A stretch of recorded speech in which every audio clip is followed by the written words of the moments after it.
Okay.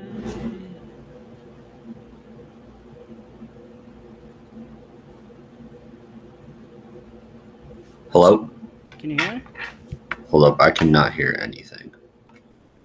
We're off to another great start. Oh, I know why.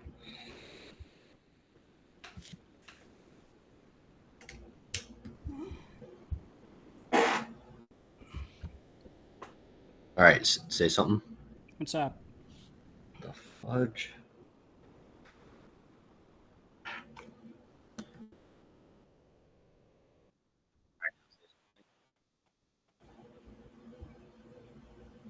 Hello? Can you hear me? Yeah. Cool. Um,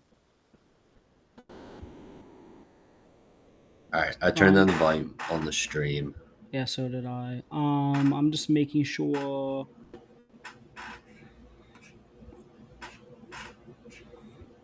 Our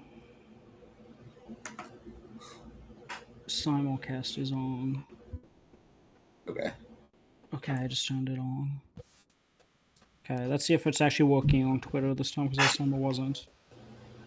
Anyway, what's going on, party people? This is another Playback TV edition of the Center Hub.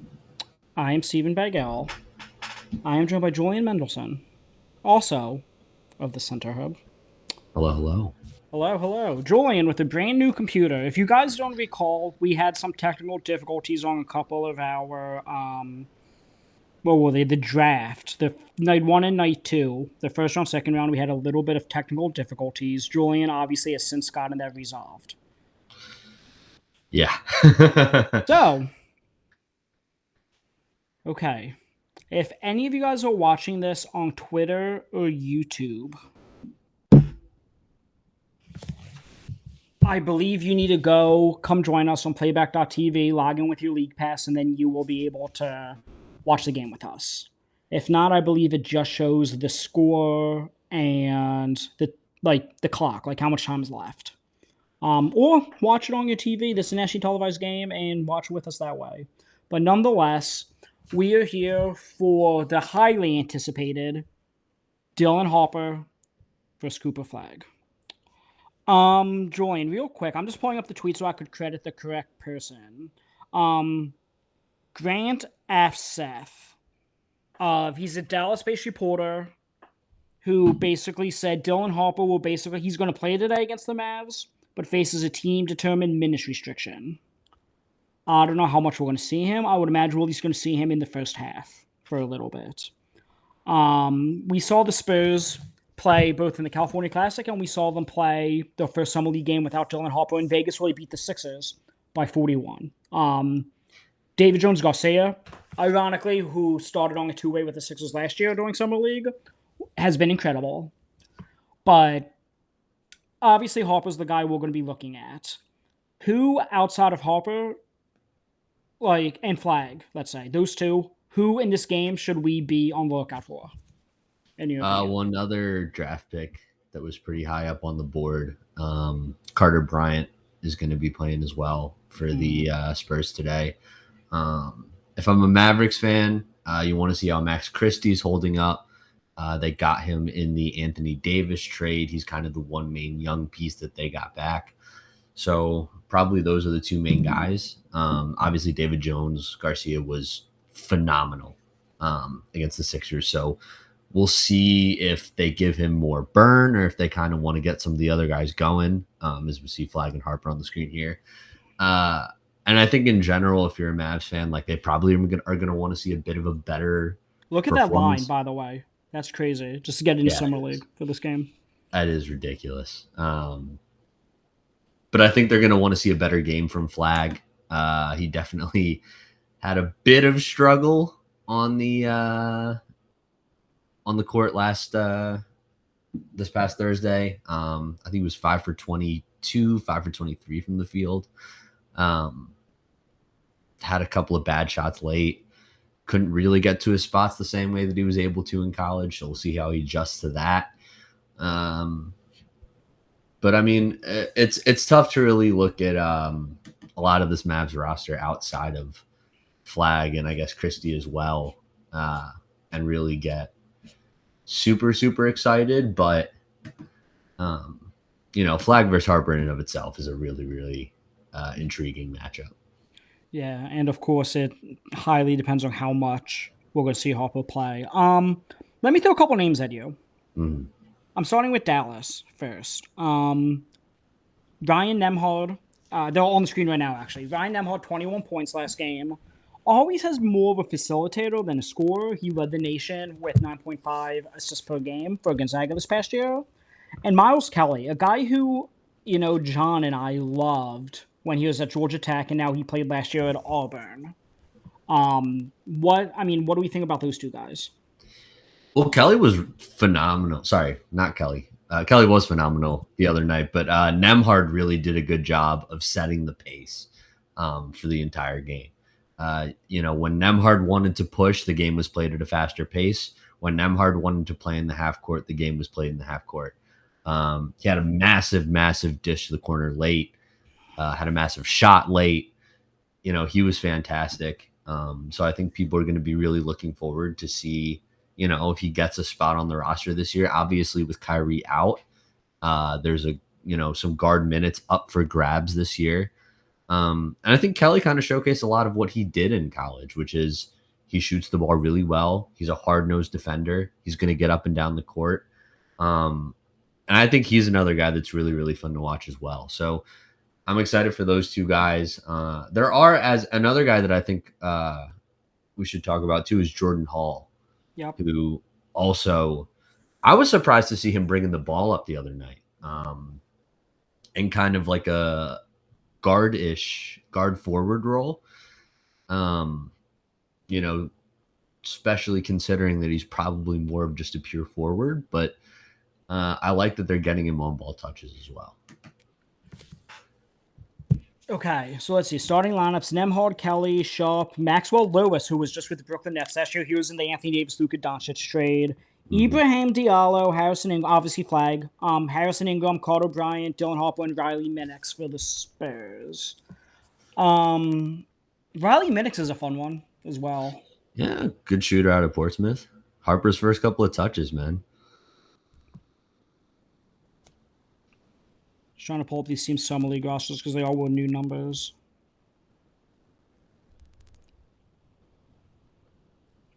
It's like Minix is going to be the one taking this shot there. Did not go. Early shot clock violation. I wonder how much we're going to see Harper get on the ball early and try and assert himself. That possession, he kind of deferred a little bit. And obviously, as you can see, like Flagg kind of blanketed Riley Minix there. Okay. Flagg. Oh. It's a tough drive from Flagg. Yeah, as Harper's coming the other way down the lane. And, I thought Harper was going to get. That was a goaltend. It did go. Okay. Yeah. It was tough to see for a second there. But Dylan Harper, first on the board, his first 2 Summer League points of the year and his first 2 points as a San Antonio Spur. How about that? Julian, you could say you did color commentary for Dylan Harper's. You have to say for where. You could say color commentary for Dylan Harper's first ever basket and get pro game. How about that? So I'm interested to see how you were talking about with Dallas, how like when Nembhard wanted to go fast, they went fast. I'm interested to see if they're going to do something similar today. Or, like how he's going to be the one dictating the pace, really, Nembhard. Yeah, and you can kind of see now he's, taking up the court slowly, getting them into their set. Looks like they're drawing one up for it's going to take me a second to know all the numbers on the roster. It's Miles Kelly's 14. I have that is Miles Kelly. He's listed as 5 on the website, so they kind of it's on the NBA's website. It has the accurate numbers. As Harper gets held up on the drive, downloaded Diallo, up and under, and blocked by Jamarian Sharp. Another interesting name for the Mavericks, 7'5" center out of Western Kentucky. Another Portsmouth guy. Yeah, another Portsmouth guy. I will say Sharp looks a lot leaner than he did when he came into Portsmouth. Yeah. 11's called O'Brien. Okay, nice move, nice kick. Dylan Harper. Three's a little bit off. Good ball movement, but Yeah, it's a good look. And Miles Kelly's going to be the one bringing it back up the floor. Walk up into a three, and he cans it. he's so good. Was he on your board? I know your board didn't go as deep as mine. I think you went like what, 6? I think you just did your 60, if I remember correctly, this past I year. think he was just outside of my board. Yeah. But I mean, the way that he's able to shoot the ball, especially 2-3 feet behind the line, is what's really exciting about him, and how aggressive he is with getting his shot off, as you saw there on that last possession, is a turnover for the Spurs. And there you go. See Nemhart there. Quick outlet to Kelly again. for 3. Got fouled. Yeah, he got fouled on 3. Harrison Ingram committing the foul there. It's a bit of a slower pace. It feels like once they get in the half court. I know San Antonio was able to get out and run a lot more last week because of how much Sixers. I say last week, they played 2 days ago, but both of these teams were able to get out and run a lot more on Thursday when it was a high turnover game, played at a frenetic pace. Feels like things are off to a little bit of a slower start tonight. Who do you think that favors, though, in this case? I'm just thinking from a logistics standpoint, probably the Spurs. Because, like, Carter Bryant, Dylan Harper, those aren't, in my opinion, typically faster-paced players. Real quick, is Dylan, or not Dylan, David Jones, who was previously at Memphis. He now goes by David Jones Garcia. He's been dominating the California Classic and Summer League. I just realized he's not in the starting lineup, so I wonder if he's not playing today, or... I just realized. Yeah, I honestly, if at the rate that he played, I would assume if I were the Spurs, as Harper pulls up for 3, and it's his first NBA 3 plus. Is that 3 plus 1? They didn't put the points on the board yet. I wonder if it was an offensive. It might have been an offensive foul. Yeah. Yeah, that looks like it was. Yeah, his Giallo set. Oh no, it was a they called it on the floor. But interesting. That's a bummer. That was a nice shot as Harper drives the lane and gets swatted away. Maxwell Lewis. I'm trying to see who else on the roster. I know you talked about Jordan Hall, obviously. I also realized that. Do you remember Jalen Williams from Auburn? Yes. He's on the Mavs. Obina Anachili Killen, from another Portsmouth guy from Marshall. I think he's hurt, though. Matthew Cleveland, another Portsmouth guy. Yeah. Nolan Hickman. Zoric Phelps. So there's some intriguing Spurs. Jackson Money is super interesting from North Dakota State. Yeah. Like, these teams have some names. Like, Jameer Nelson Jr., obviously, a Delaware legend before he transferred to TCU. Yeah, let's see if Flagg starts to get going here. Flagg versus Carter Bryant, such a fun matchup. Yeah, it's a very, very exciting game. Oh, we got him with the cross for a second there, but Carter gets the last lap, pokes it out of bounds off of Flagg for a turnover.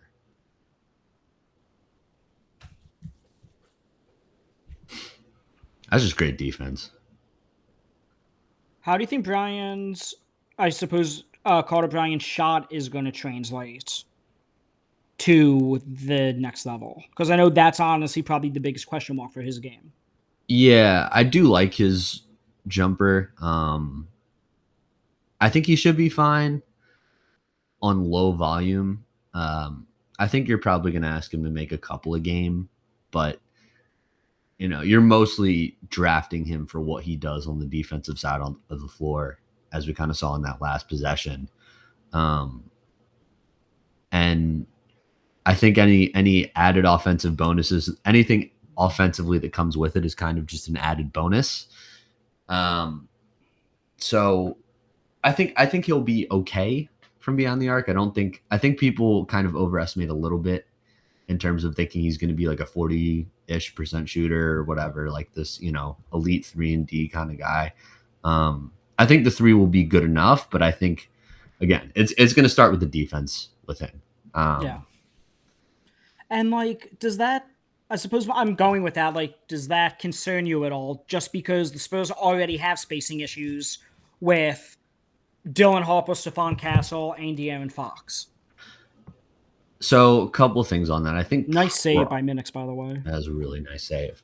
I will say I think probably somebody in that guard rotation gets moved at some point or another. I think the Spurs are kind of in the discovery phase right now of figuring out what they want around Wembanyama, which was a bit tougher to do last year, given that, he missed a good portion of the second half of the season. Obviously, he should be back this year. You have Castle coming off the Rookie of the Year campaign.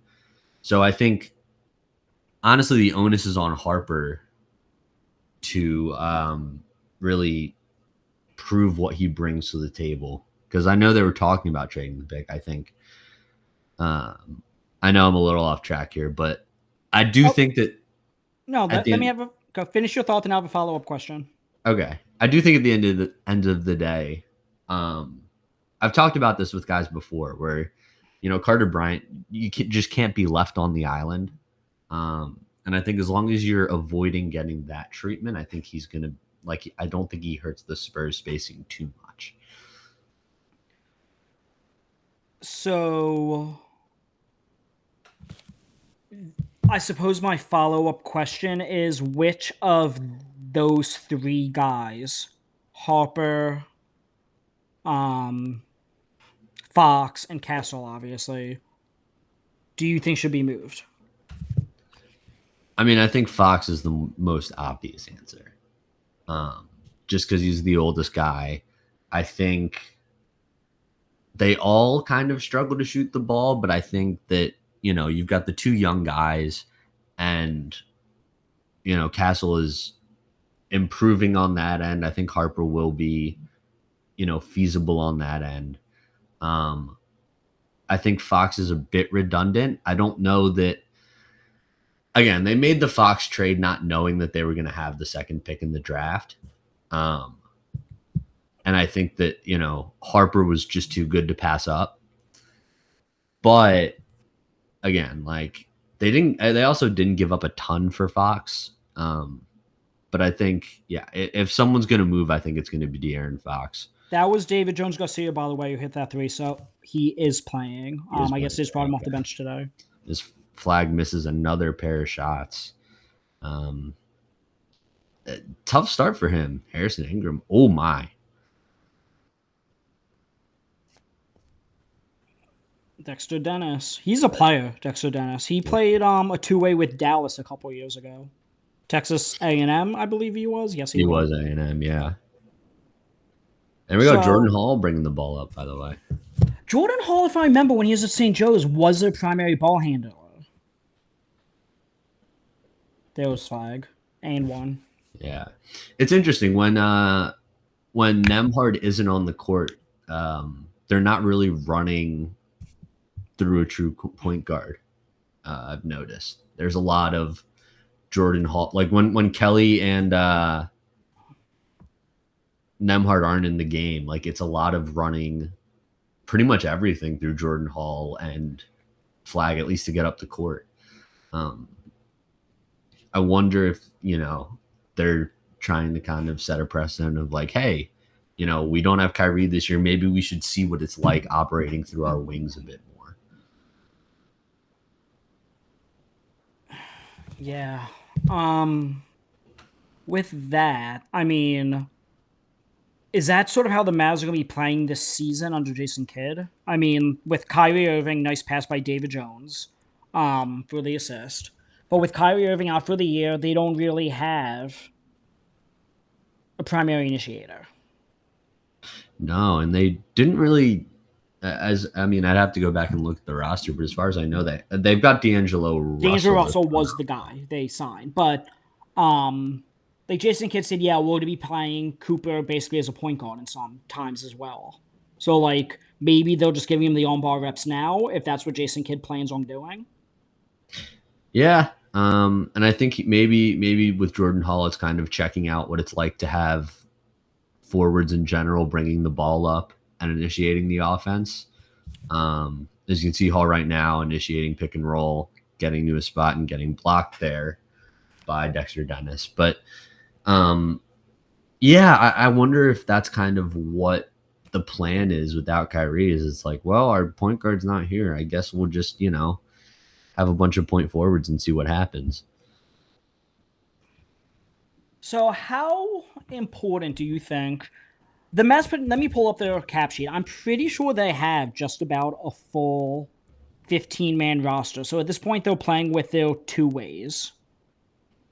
Like, how important is a guy like Ryan Nembhard or even Miles Kelly? Like, they just need backcourt depth. Let me see. They have 16 guys on the roster. Brandon Williams is the 16th. He's non-guaranteed as good as he played at the end of last year. So either a trade is coming or Brandon Williams is getting cut. Then they have Nembhard and Kelly as two of their 3 two-ways. So they have one two-way open that basically maybe the rest of these guys are auditioning for. Maybe that goes to Jordan Hall. Looking at the roster, the only real ball handlers they have are D'Angelo Russell, maybe Jaden Hardy, maybe Dante Exum, and then if they keep Brandon Williams. Like, it's really ugly. Like, a lot of the front court guys, Kyrie should be back sometime in February, but AD, Gafford, PJ Washington, obviously Flagg, Lively, Klay Thompson, Caleb Martin, Najee Marshall, Max Christie. Like, they have a very good core of guys that don't initiate their own offense or play make. Yeah. I definitely think if you're Nembhard or Kelly, you're looking at the roster and that could be what appealed for them to sign with Dallas, is looking at it and kind of being like, you know what? If I, make an impact in summer league, maybe I'll get some minutes this year. Given the lack of guard depth they've got on the roster right now. And I think, so far they've both done an outstanding job. I mean, neither of them are currently in the game, but when they're on the floor, that they've done an outstanding job of, demonstrating to Jason Kidd, like, hey, you need some backup guard minutes. We got you.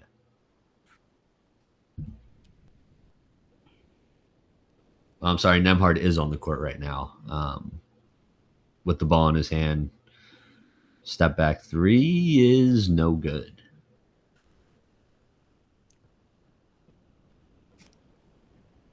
Nembhard played well before Gonzaga. Creighton, right? Yeah. Yeah, he did.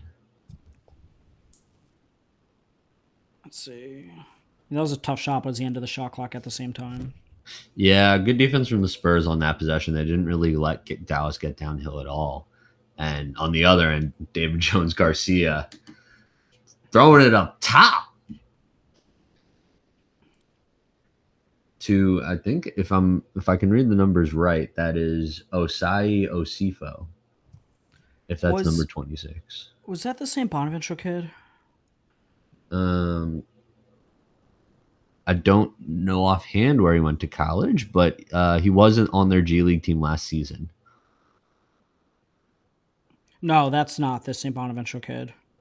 I honestly don't know that name, if I'm being honest, and I typically am pretty good at remembering guys. David Jones, once again. This guy's good. Is he on a two-way yet, David Jones? He's been, because even the California Classic, we got a taste of the Spurs Summer League team. He's been so incredible for 5 Summer League games now.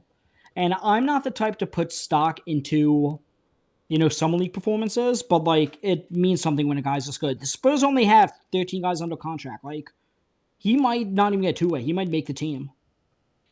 Yeah, I mean, he is, and the thing is with what he's been doing offensively, it's not just his scoring, which has been electric, but, he's been a really good primary playmaker as well.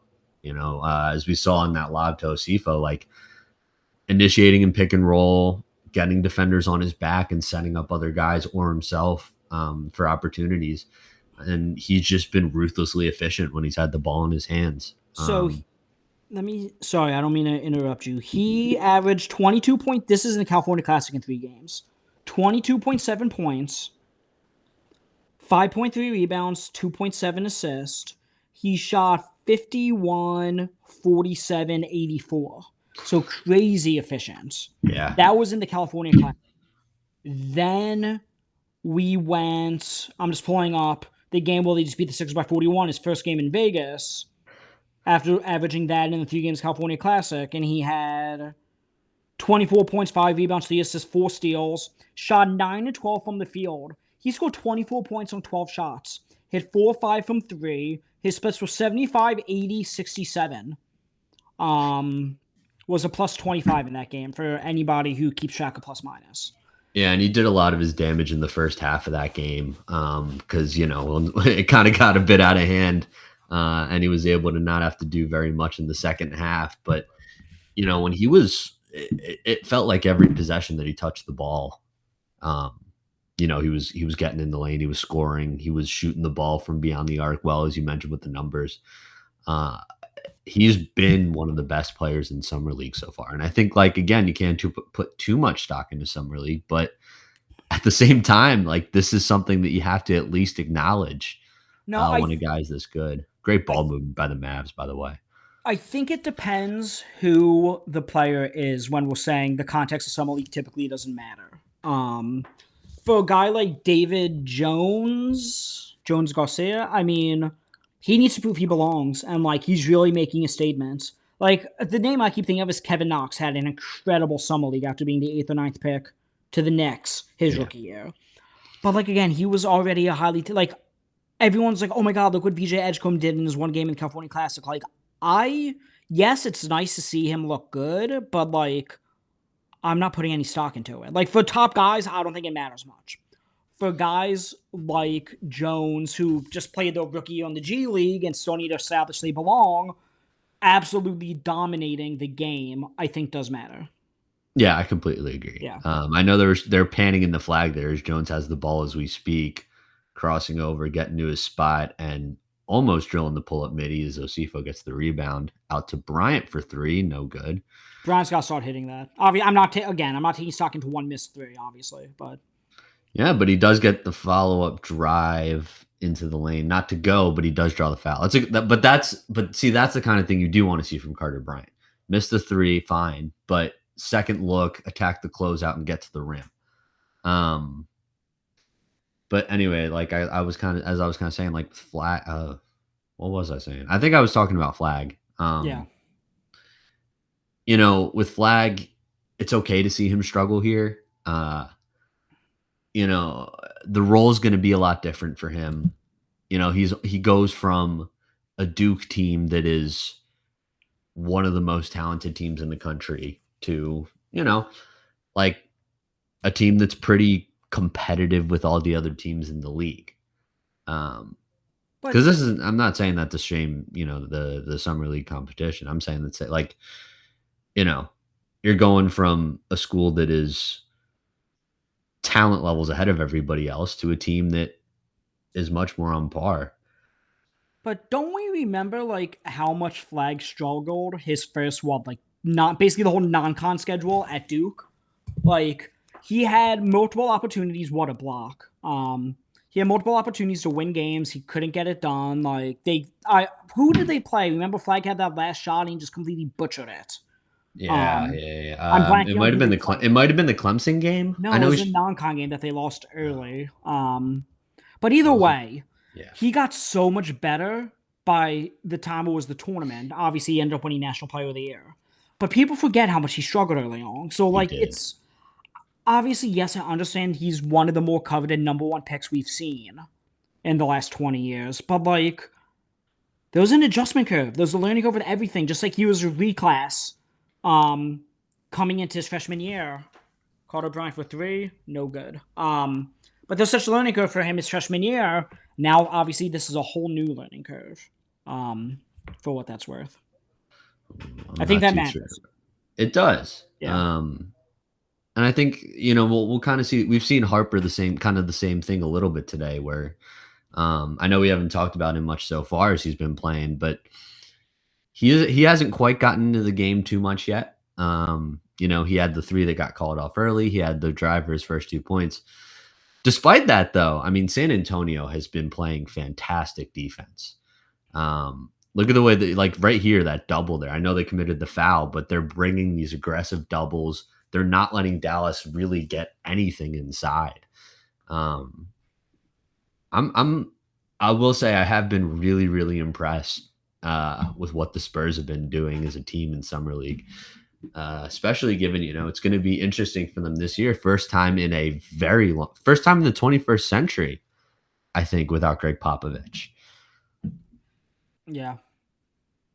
I mean, like, if you count last year, yes, Pop was still around the team, but he didn't coach all year. Right. Yeah. First time with Greg Popovich not officially listed as the Spurs head coach in the 21st century. Yeah. No, I agree. Now, I suppose let's talk about the context of the Western Conference. Like, where do the Spurs line up? And I suppose we'll do a Kyrie-less Mavs for the first, half of the year or so. Well, basically, what do these teams stack up? I mean, obviously, you have OKC, Houston, Denver, I think, are the cream of the crop. But then you have the Harper with the tough 3 misses. Then, obviously, you have the Lakers, you have the Warriors, you have the Clippers. That's 36. Memphis probably takes a step back. Maybe these teams are 7 and 8. Maybe, obviously, if the Clippers have injuries, Lakers have injuries, Warriors an older team, like maybe they could jump up to 5 or 6. But like, I think when we're talking about the Spurs especially, we need to factor in how good Victor Wembanyama actually is. If Wemby didn't get the blood call last year, he would have been All-NBA first team in his second season in the NBA. Yeah, I think that's the thing is, and he would have won Defensive Player of the Year as well. Easily. And I think that's going to be the question with San Antonio is how healthy is Wembanyama after, the blood clot. Because I think genuinely this team can jump above, a Lakers team or a Clippers team or, maybe I might be stretching it here, but maybe even a Rockets team if he's that healthy with the talent that they're amassing around him. Denver, I would say, has gotten a lot better this offseason. Minnesota's still excellent, and they retained Naz Reid, which was massive for them. Obviously, Oklahoma City, the defending champs. But I would not be surprised if the Spurs were in the running for the 4th or the 5th seed. Obviously, there's a lot to factor into that. How does Castle and Harper work with Fox, as we talked about with the backcourt? How does the new head coach look? How healthy is Wemby going to be? How healthy is Fox going to be?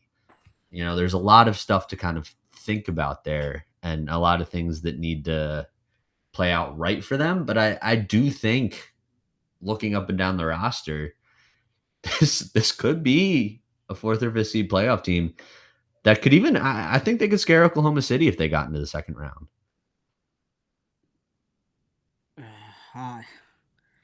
Wembanyama is that good, man. Yeah, no, he is. And like, as good as Chet and Hardenstein and OKC's defense in general is,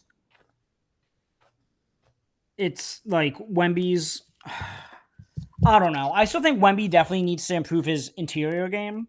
Obviously, like he shot 12 threes a game last year.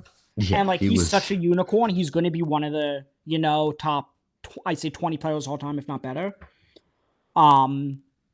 But again, like he's not a perfect prospect. Like he's still obviously growing and will continue to get better.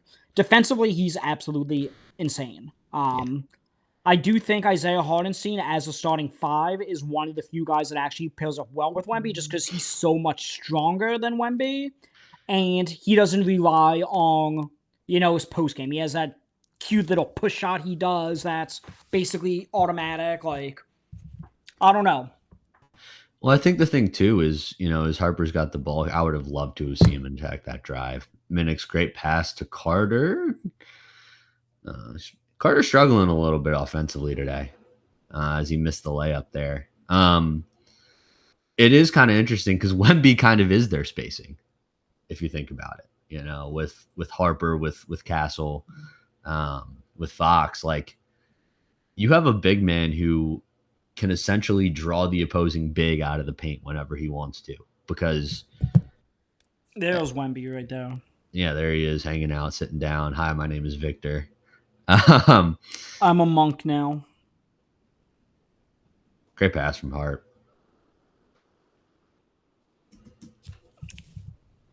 Are you ahead of me? Am I? I don't know. I think you might be by a second or two. No, you're not. Harper just scored off the another thing that we love about Dylan Harper is his cutting, as Flagg drills a three now. Yeah, no, we're right in sync. Yeah, Flagg, like, everyone asked what was Wemby's biggest flaw coming into his draft year, and everyone asked what Flagg's big flaw was. Flagg coming to his freshman year, it was definitely the shooting. By the time the draft came, and he finished freshman year at Duke, I think it's safe to say that the shooting was almost a strength for Flagg. That was a pretty three. Look at this pass by Julian Mendelsohn Jr., too, by the way, to the cutter.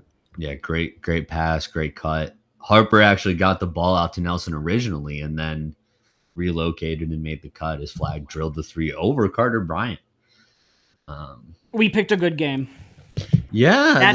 That just solidified for me those back-to-back plays that we picked a good game. Yeah, I think Harper in the second quarter has definitely come out a little bit more aggressive than he did in the first.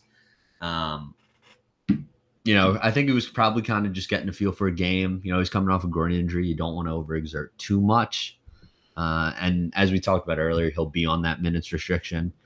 But I think for the rest of this quarter, we're going to see a lot more of Dylan Harper getting the ball in his hands and attacking, which is what we love to see as Flagg accelerates. And wow, I'll be honest, they let Flagg go very, very far into the paint before making any sort of contact with him. That's a rare gaffe by the Spurs defense. It's kind of just a miscommunication with Bryant there, and Flagg goes straight down the lane uncontested until Nate Mensah has to hit him with the foul there as he goes up for the shot. So we have more Summer League news. For who do the Sixers play today? VJ Edge comes out again. The Sixers play the Hornets at 6:30. Not that surprising,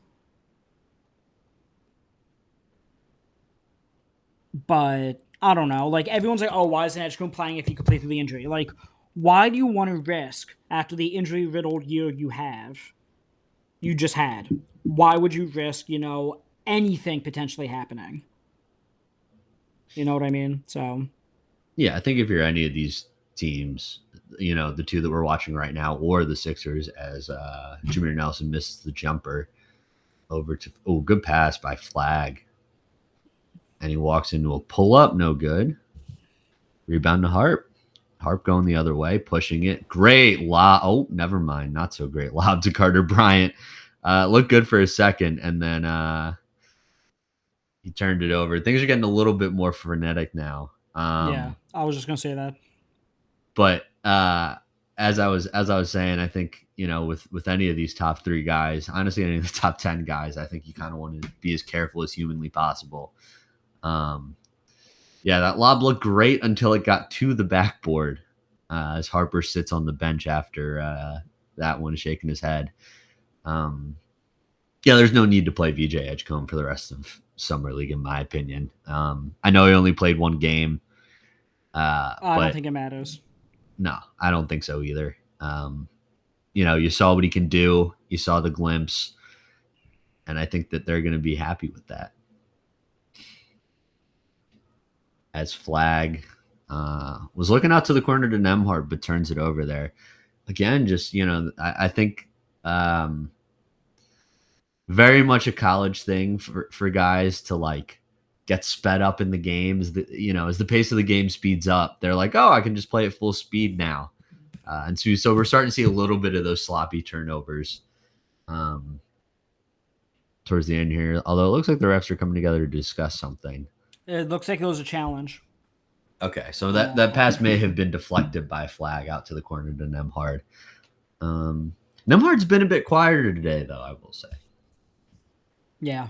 I think they're giving, some of the other guys some freedom to handle the ball a little bit. How do you think Nemhard's like off-ball game is? Because we saw a similar. I don't like to compare them just because they're brothers, but like we saw Andrew Nemhard. He's really had to adapt playing alongside Tyrese Halliburton, and now he's a much more competent off-ball guy. Like, do you think that's something Nemhard's going to adjust to once like Kyrie Irving comes back? If he turns himself into a legit NBA player.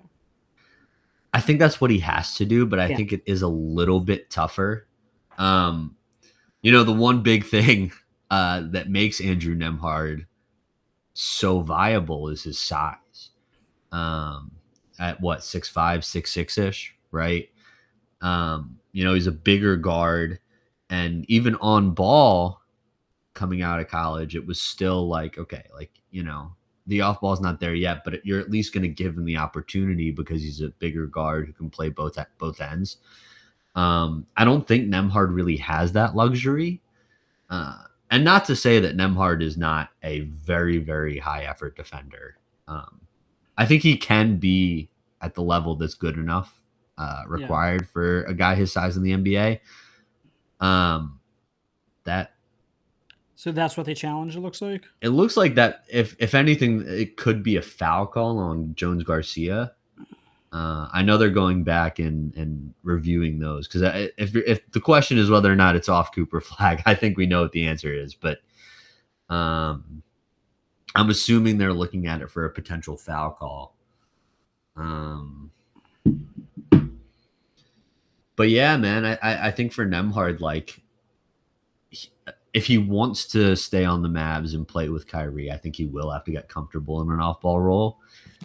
But I think it's feasible for him to prove himself as like a TJ McConnell type guard off the bench.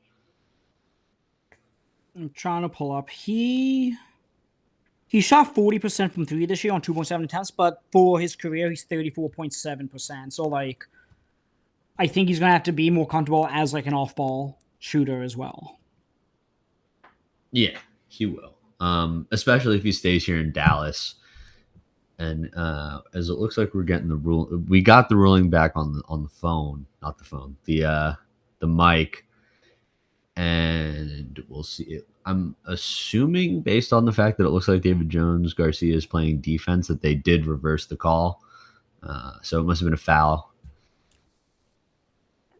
Flagg pulls up from the elbow, looks good. Okay, and for anyone watching us, by the way, feel free to put any questions in the chat that you would like, obviously, join and I discuss, and we will address it accordingly. Flagg just looks so comfortable in that, like, mid-range, like, jumper right there. Like, yeah, I will say when he is able to face up and get to his spots, he looks a lot better than when he's having to battle through contact. yeah. So I think for him right now, it kind of seems like it's just a bit of a contact adjustment, adjusting to the new level of physicality. Jones Garcia is stuck in traffic. Put that shot up. Yeah, he got tied up there. Oh boy. And well, that was deflected. Like it was deflected by, I can't tell if it was Hall or Flagg that deflected that one. They were both in there.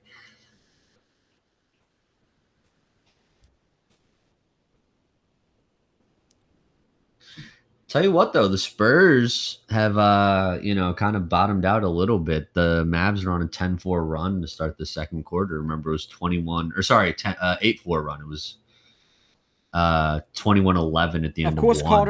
Of course, Carter Bryant hits that three when... Yeah, the one that doesn't count. Yeah. Looks like it was a moving screen on Nathaniel Mensah there. Another Portsmouth guy. Yeah. I've noticed you do see a lot more moving screens in Summer League. Guys just kind of adjusting to having to set some of these screens as they're in college. You kind of are standing there for a lot longer as Flagg pulls up for the two short. Again, Carter kind of forced him off his spot there a little bit. I thought Jones Garcia was going to take that one. Looks like he wants the one-on-one against. Looks like Jamarian Sharp. Not sure how I feel about posting up a 7'5" center, but I don't think that one turned out too well for Miss Flagg comes Ooh, the other Flagg should have way. kicked it out. Who's 14? Is that Kelly? Yeah, 14 miles Kelly. Yeah, I know it's tough with the full head of steam to make that pass, but Kelly was wide open in the corner. Yeah, Kelly in the corner there. Yeah, not sure about the decision here by David Jones Garcia to go up against the 7'4" Jamarion Sharp in the paint. Is obviously the forwards conversion forced the turnover there. As Jones Garcia's got the ball back, or sorry, that's Ingram. I saw the 5 and thought it was Jones Garcia.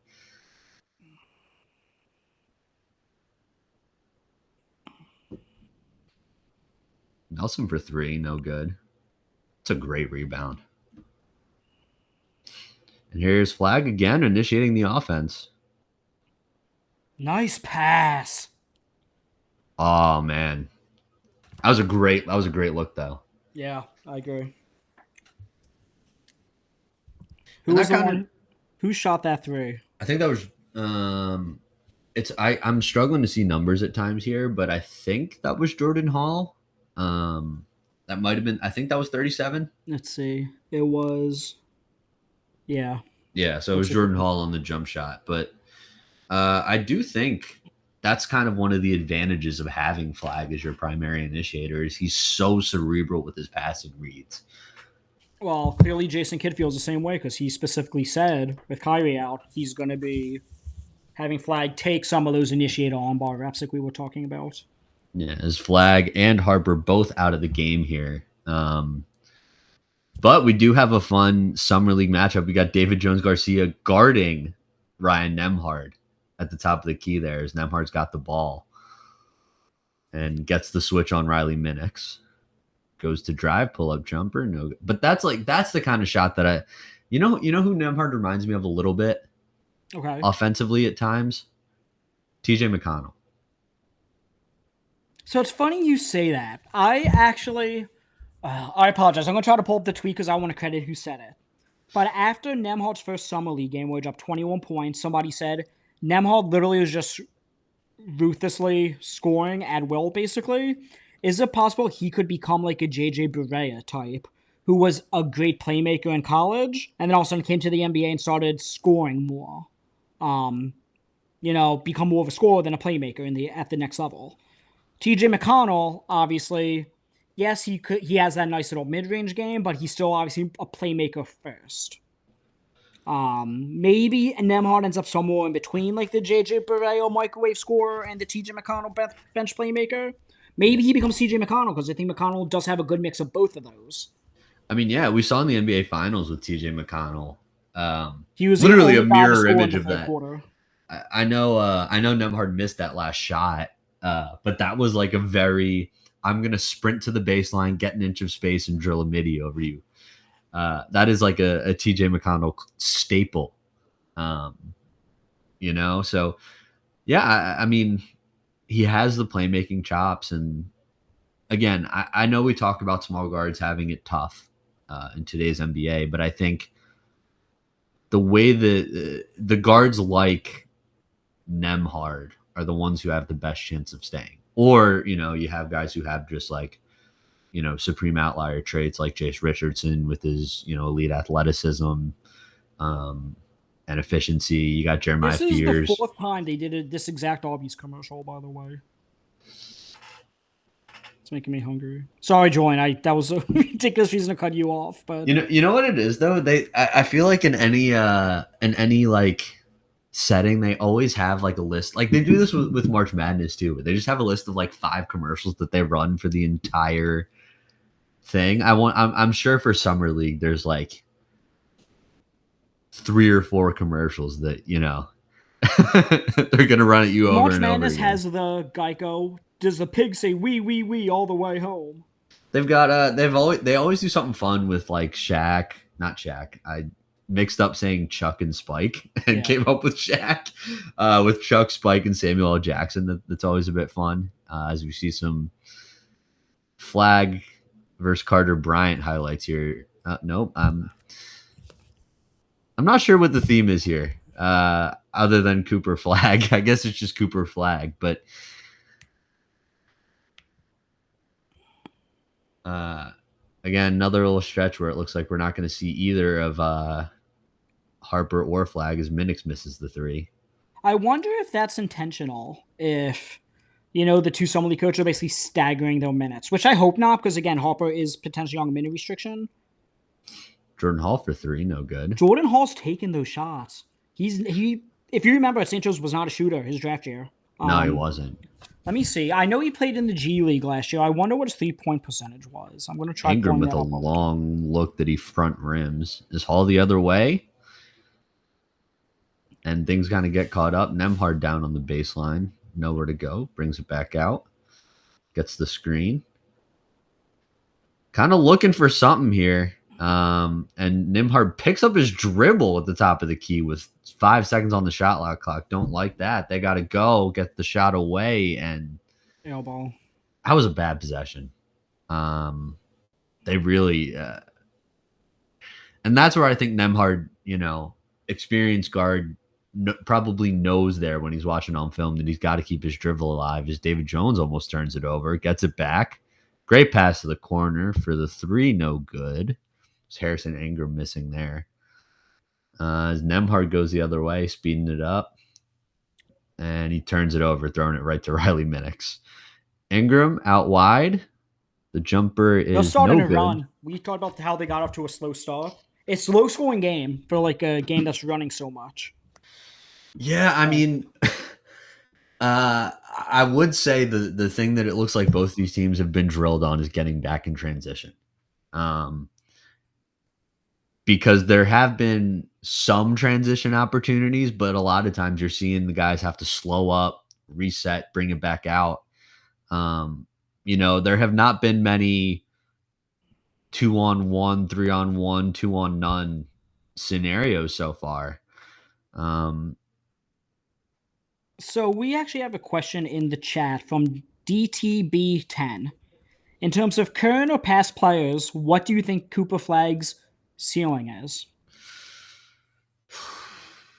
That's tough. I mean, I would say the most common comp I've seen his draft cycle was like a much better version of Andrei Kirilenko. I just think because of his both offensive and defensive versatility. But Andrei Kirilenko does not come close to doing Cooper Flagg justice on how good he's going to be. Is it crazy to say, like, I don't want to say better Kevin Garnett, but like I'm saying maybe a more cerebro on-ball version of him? Like maybe a Kevin Garnett hybrid? I could see it. I mean, he's much more of a playmaking big. He has a bit more wiggle than KG did, but doesn't play with nearly as much. He's a bit more finesse than KG was in his day. Well, yeah, that's what I'm saying. More of like a hybrid type. Like people said, like a combination of like, I think it might have been Wasserman on Bleacher Report, who basically said Cooper Flagg is a combination between Kevin Garnett and Jalen Johnson on the Atlanta Hawks, which that is kind of a comp I like. Yeah, it's tough to say an individual player. It's the same thing like when people ask about a Wemby comp. Like we've never had one before. You know what? Here's an interesting one to throw out there, and this may be way off base, but a version of, like Sixers Andre Iguodala with better shooting. Okay, I like it because that's kind of what Iguodala did. But Iguodala was such a good athlete. Like I'm not saying Flagg's not, but like Flagg's not like that 2% at 2% athlete like in Amin Thompson or John Moran type guy. Like Iggy was a ridiculous athlete. He was. Yeah. But I think in the way that Matthew Cleveland looks like 35. Yeah. But I think in the way that kind of he's deployed, in the way that the teams utilize him. I know, again, the athleticism I know is not the same, but I think he kind of was that Ingram? Yeah, it was. David Jones. No, it was David Jones. Oh, it was David Jones. I did the same thing with the 5. Yeah, man, you see the 5 and Jones on Nembhard has been a really fun matchup to watch, by the way. I will say. This is Cooper Flagg, who's driving on Bryant, gets the 2. That's what I want to see more from Cooper Flagg. Attacking the rim, embracing contact, and finishing strong. as Harper looks to answer and draws the foul off Nemhard. So let's see. This is a good way for Nemhard to set him up too, with like a quasi DHO. Yeah. Yeah, numbers looking better today. 15 points. He had what, 10 points last game? And now on 23 shots. Yeah. As Minix looks to get going, Flagg knocks that one out of bounds, though. So we have, and again, anyone could feel free. We were just talking. Okay, Cam said, "Let me up." What is he talking about? Is he trying to join? Cam, if you're trying to join, let me know. I just saw your message in the chat, but nonetheless, aside from Flagg and Harper, I know we talked about who we're most interested in seeing, like before the game started. Who do you think the third best player in this game is? Based on what I've seen so far, or just in general? Based off what, and just in general, I actually answer both. I mean, obviously the answer would probably be Carter Bryant in terms of upside, but I'm also asking based off present day. I will say I think Miles Kelly is like Kelly Nemhard and why am I blanking? David Jones Garcia have looked particularly good. And Nemhard, as we said, looked great last game as well. He did. I will say though, like Harrison Ingram has had his moments where he's looked decent. Sorry, I'm kind of trying to look over the roster as we're going here. There are a couple of names who I do want to see play a bit. I know we haven't really seen Omari Moore, Jackson Money, or Chibuzo Agbo, who I want to at least get a look at. Surprisingly quiet game from Max Lewis so far, I have to say. As Hall forces the turnover, they're going the other way now. And, what a block from Dylan Harper. Wow. Let's see. Put that one on replay, man. Nemhard attacking the paint and just gets sent. Wow. Look at the timing on this block, man. He gets all the way up there, gets the ball right at its peak. That's beautiful, man. As Hall fades away for two. Nice shot from Jordan Hall. Okay. Trying to see Minix. Who is the ball? Is that, I can't see the number. Bryant.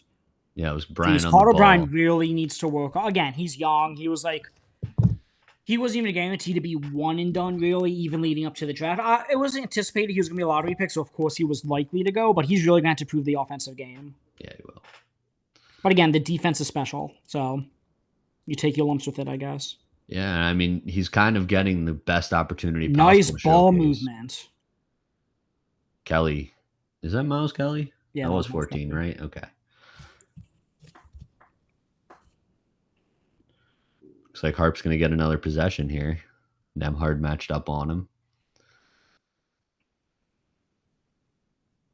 Looks like he's calling for the screen. Not sure about getting the Flagg matchup, but he took it and gets the and one on Flagg. Was that lefty too? Lefty and one. I was proven wrong because I said I wasn't so sure about it, but he got the switch onto Flagg, attacks him straight down the middle, draws the foul and the bucket. That's what's so special about Dylan Harper is the way that he just finishes through contact as he gets to the rim. He's so quick. He's so strong for, a guard this young. As we got one more possession here before halftime, as Nemhard gets fouled. They must have had a foul to give there. So Harper not taking any chances there. He's got 10 fouls. He's got a couple that he can use up. As a guy we have not talked about much, Gabe McLaughlin checks into the game for Matthew Cleveland. Flagg with the long three, no good. Oh, looks like the end of a pretty competitive first half here.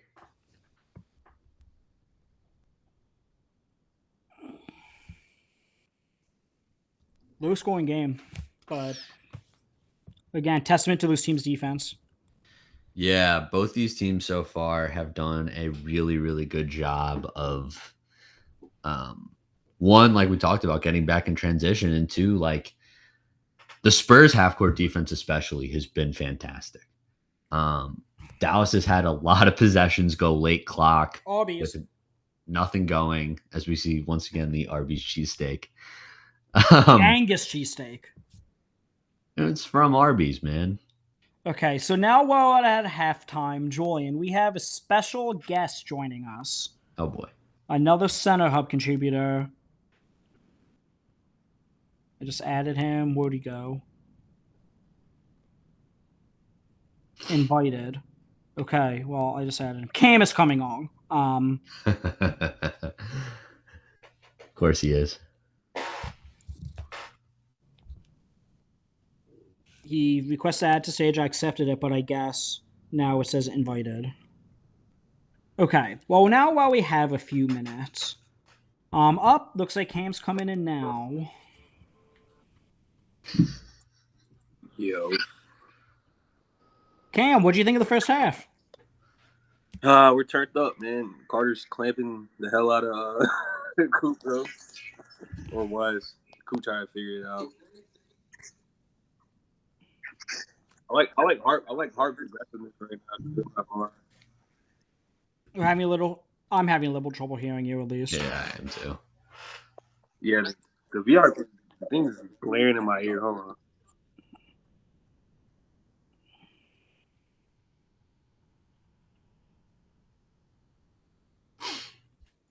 We need another Arby's commercial on. Anyway. Is it better? No. Yeah. No, I hear you. I hear you. Yeah, you sound fine now. Low scoring game, 33-32 at half. It's a testament as Kam joins us, obviously talking about Carter Bryant's defense, talking about just, I suppose, the defensive infrastructure of these two teams based off the Summer League rosters. I mean, I know the Sixers without Edgecombe holding up to 70 points isn't, exactly a testament to great defense, but like the Spurs held the Sixers to 70 points. California Classic, they played great defense, and now here, obviously it's a low-scoring game, despite obviously both teams getting out and running. Flagg and Kelly have 24 of them have 32 points. For what that's worth. Yeah, man, Nemhard's been quiet today. We hyped him up a lot throughout the broadcast, and I think he's had some good flashes, but it really has been the Cooper Flagg show versus Carter Bryant, which on one side of the ball has been pretty even, and on the other side of the ball has been a bit one-sided. Carter is not a scorer. I hate having to continuously explain this to people. Listen, I'm not saying that, No, I'm not saying. Obviously, you. I don't know you. I don't you know. Their fans are probably like, why does he not have 15-6 right now? Kam, I don't know if you were with us in the chat before we were talking. Someone in the chat basically asked, what is, a realistic outcome for Cooper Flagg of either a past or present player? Did you hear that conversation or no? No. So we said, okay, well, a lot of people talk to him about like Andre Kirilenko when you talk about him, but like I don't think that does him justice. I said he's more of a Kevin Garnett hybrid in terms of, yes, he could create more. He's a lot more cerebral than KG was, obviously. I've seen combinations of like a hybrid of Kevin Garnett and Jalen Johnson on the Hawks. Is there any other names you would want to throw out there for Cooper Flagg? The KG would be good. He's just so short. KG is such a giant at the 4. Julian said Sixers Andre Iguodala. with a 30 times better jumper. Yeah. I like a Siakam 2.0. That's not a bad one. I don't hate that. Yeah. As far as just like what he's about to do in the league, impact wise, obviously he's gonna play a lot more different than Siakam, who kind of developed the bag like year 6. But he like impact wise, I feel like that's what you're gonna get, like this combo forward that literally will do everything on the floor for you. And then obviously Kube is such a special shooter right now that it's hard to compare him to anybody right now, honestly. Yeah, that's the thing, man. Is like he passes so well. Like nobody we compare him to is going to be able to pass like him. Most wings that come into the league at this point are usually good at one of two things, and that's being an elite scorer, or being an elite defender. Right. He happens to be very good at both. Yeah, and can play make. So yeah, exactly, and he can play make. So like, and when Joy and I first came on, we were talking about how Flagg coming into college when he reclassed and decided to go to Duke, shooting was like not even close. It was probably his biggest weakness as a prospect, or biggest flaw as a prospect. The fact that he's turned it into a strength and that quickly. Yeah, that's scary. Yeah. He wasn't supposed to shoot this well at Duke off rip like that. He shot it way too well. Way too well. Like free throw percentage, the free throw percentage is pretty much bulletproof. Like if you have a high free throw, you're never gonna shoot it bad ever in life. But he had that with the good 3-ball and with some volume. So I mean, it might be sky's the limit for Coop Flagg, honestly. Even if the layup stuff, he might get trolled about that a little bit, but he's such a heavy, burden to create. The finishing efficiency is gonna fall off a little bit for an 18-year-old, right? Yeah, and he's not like one of these like 18-year-olds who's gonna be 19, 18-year-olds before college, comes into college, turns 19, is like he was 18 until part of the way through the NCAA season. Like he's still 18. Yeah, he's still 18. So guys, I know we're obviously talking about Flagg, Harper, obviously with this game going on. I'm just looking at the score of the other Summer League game right now. Cavs and Bucks. Cavs are up by 17. It's the very beginning of the fourth quarter. Jamari Boye, previously of University of San Francisco. Yeah, I remember. He hit a game winner last game over Denver.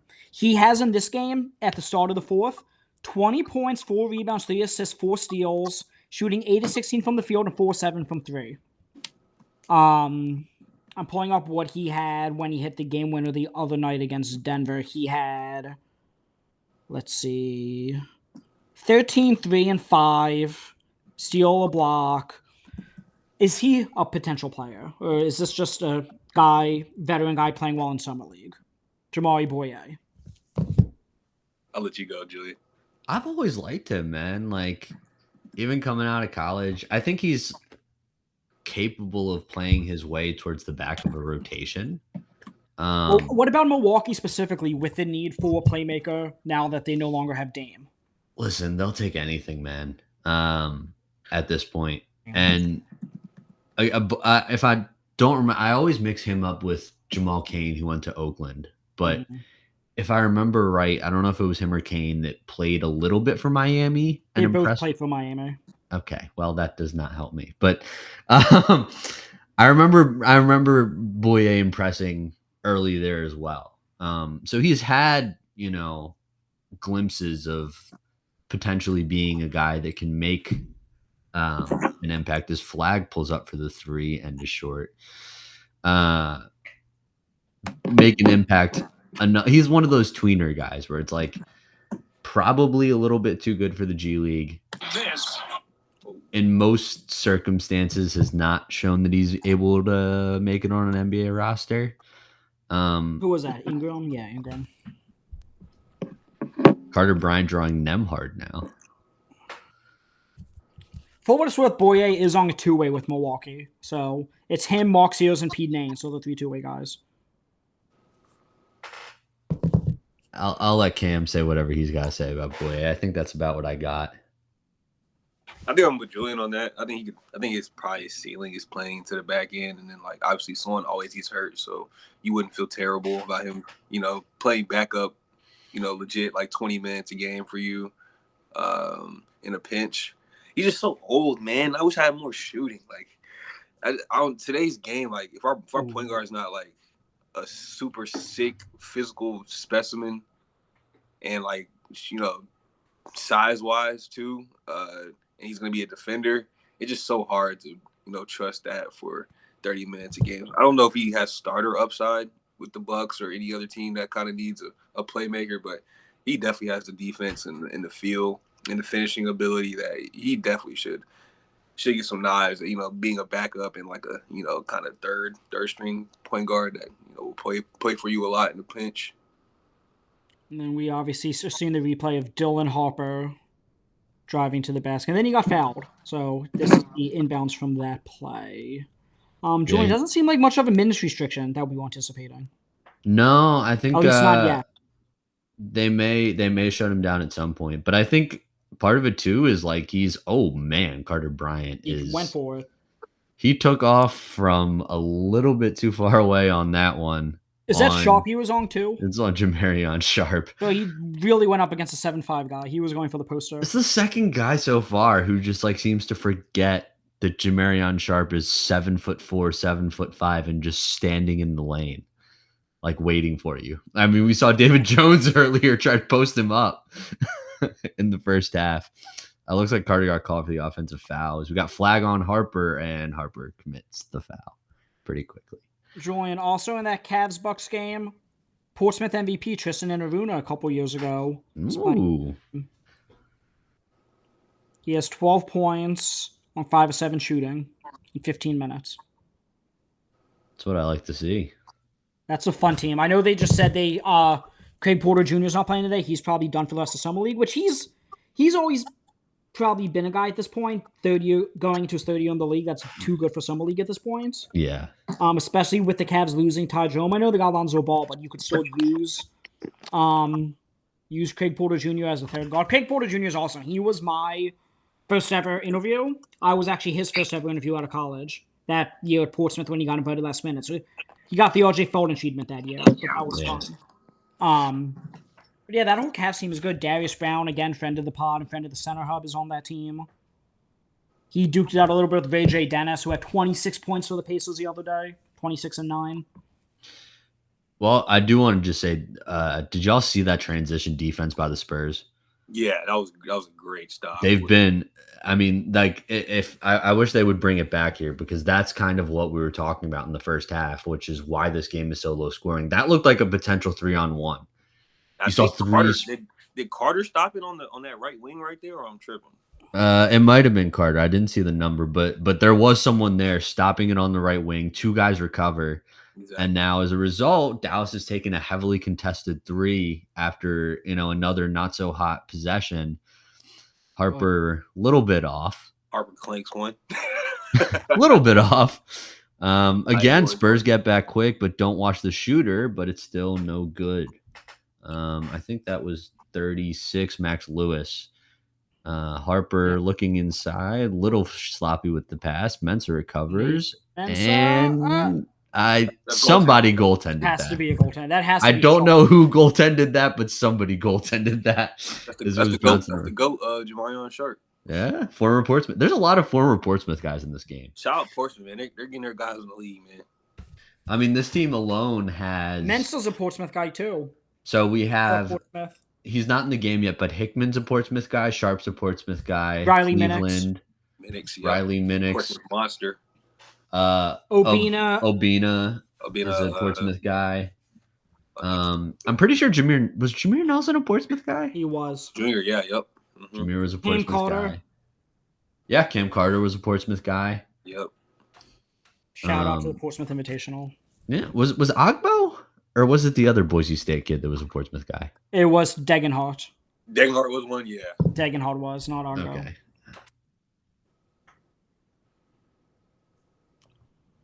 Okay, Nembhard and Jones is a fun matchup too. That is. This Flagg attacks. Flagg off a double. Flagg off a stagger, and then we're instantly downhill. Drew another foul. I mean, we have a superstar whistle already. Look how quick he gets downhill, though, man. I mean, like at that size, he took a little bop on the head. Carter's like, that was soft, man.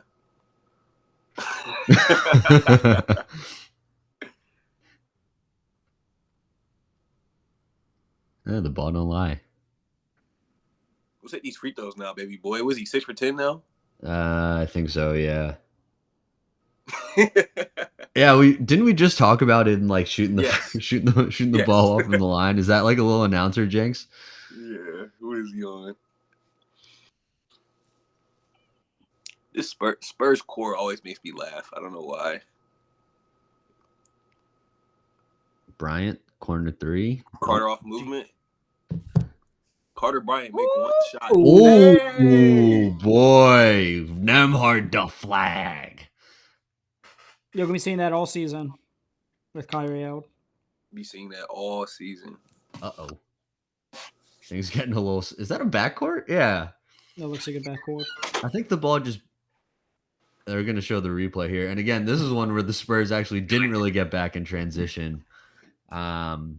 If you're not gonna get back in transition, or if there's someone to watch and you're getting back in transition, might want to pay attention to that man up there, Cooper Flagg. Look at Nemhard, man.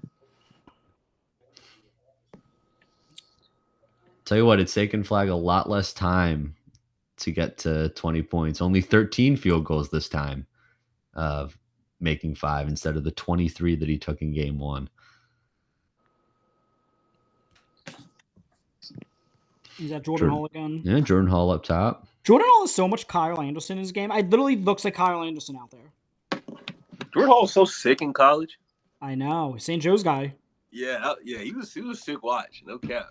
That was a great drive from Cleveland. Just couldn't get the layup. Harrison Ingram. Spin move on Flagg, and I think he tried to dish it, and that didn't really work.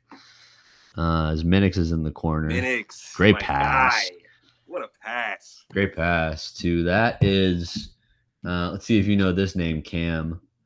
Osai Osifo. You said Osai Usifo? Yeah. Was that Jordan Hall who just airballed the 3? I don't know if I know that one, twin. I'm looking him up. We didn't know him. Yeah, we didn't know him. I was thinking he was the St. Bonaventure kid, but it's not. He was Osai. He played at Jacksonville. I know. In 2023, played 1 year at Florida, 2 years at Jacksonville. Averaged 7.5 points, 5.5 rebounds. And I guess he's been playing. Let's see what he's been playing the last few years. Well, he was in the. It says on their website that he was playing for the Spurs. Yeah, he played for the Spurs G League team last year, so he probably went overseas for a year or two. And because he graduated 2023, he played in South Africa, and now he's in the G League. Interesting. Okay. 6'9", 230, as he's listed on the site. Good size. Yeah. You know what? He's a guy who we clearly did not even know anything about. He's looked pretty decent so far. Yeah. He's cutting to the rim well. He hasn't had to do too much with the ball in his hand so far, but why is Hickman not playing? Do we know? I don't know. Second yet. I know Ajinka is on this roster as well, and he's not playing. Melvin Ajinka. Yeah, they'll draft and stash from last year. I really want to see Jackson Mooney get some minutes for the Spurs, and I'm hoping we see some. Zurich Phelps has played less than 2 minutes. Obviously played at SMU and Texas A&M. We'd love to see him get in this game as well. Cam preseason. Bro, how I know you was going to bring that up. Can I live that down? Cam preseason referred to him as a needle mover before looking at his 3-point percentage as the reason that SMU was going to be a top team in the conference. Not SMU. Jason Sudeikis is at Summer League. A&M, yeah. A&M, yeah. Embarrassing. Yeah, that was really funny. He had like a Frank. horrendous 3-ball. Like he didn't even have like a bad 3-ball, but like took a lot of volume. It was just like a bad 3-ball. He just shot. Hey, John Wall. my John favorite Wall. NBA player. The John Wall. It says a lot about you. Wall. I used to Dang. love John Wall, man. That was legitimately was my favorite NBA player growing up. Julian, who do you think's leading the Cavs Summer League team right now in points and rebounds? Jalen Tyson. Today's game, huh? Jalen Tyson, great lob, but I don't think No, it's Jalen going. Tyson's having a good game. Naquan Tomlin has 19, 12, 4 assists, 2 steals, and a block, shooting 8 guy, of 11, and he hit Naquan. 2 threes. I've been waiting for him to break out. Naquan Tomlin? He Yeah. played a couple NBA games with the Cavs last year. Yeah, he's a very They talented called him up, player. I think, on a couple 10 days. Kyle Mangus in the game for the first time now, and it looks like not quite sure what happened there. Looks like Ingram took a tumble. Let's see, who do we have on the floor right now? Your boy Tyler Smith has 4 blocks. There we go. Thank you, Tyler. Oh my gosh, that last game had me in shambles. He has 4 Actually- points, but he's shooting 2 of 11 from the field. We're good. We still play defense. Defense gets you on the floor. 0 of 8 Zero- from 3, which is obviously an outlier. He typically is not that bad of a shooter. No, he's Zero- actually an amazing shooter. So Yeah, I know. That's what I'm saying, yeah. yeah, we're lit. Oh. We're probably lit. By the way, Zerg Phelps is on the court right now. Let's I'm still waiting on Markovich to not make me look slow. I told you, man. Giannis is going to see what the you Bucks shut do up. in this draft. What? Remember during the draft, they said Giannis is going to see what the Bucks do in this draft and in the offseason before deciding if he's going to ask out or not. And they go, the They Bucks took it. take Bogey Markovich. I'm like, oh, that's going to get Giannis to stay. Well, it was they were at 44, man. And then they He's wait. like, yo, Giannis is out of there. He's like, yo, he's out of there. David Jones Garcia. No. Oh my goodness. Musa Cisse. Musa Cease's running the court. Look at him. Go. Zerg Phelps driving in, scoring, and one. Musa Cisse, another Portsmouth guy. Yeah. Shout out to Matthew Oh. Cleveland, by the way. He signed with the Mavs 4 days ago. And he's already getting summer league minutes. Does anyone know if is Phelps a high school guy? Is he a Texas high school guy? I think so. He played at SMU and A&M, so just based That's off what of I'm that, saying. I would assume. Has he been in Texas his entire basketball life? Texas that's- I A&M. mean- He was at SMU before that. Yeah, probably. I would guess, but I didn't even think about it as he misses the free throw there. God, his touch, man. He makes me Both teams kind of letting their bench get some minutes here in the middle of the third quarter. David Jones Garcia Jones. and one. David Jones is Yeah. going to make this roster. Yeah, he's been doing very well. Averaged He's been 23 scoring. points a game in the California Classic. Had 24 points last game. His first summer league game. Looks One like way or they're the other, hitting he's making this roster. All he had to do was add a Garcia to his last name to become an NBA player. Dude, he's so good at getting a defender on his back and Yeah. just and taking keeping advantage them of it. there. Yeah. Once you're on his hip, you are not getting around him, man.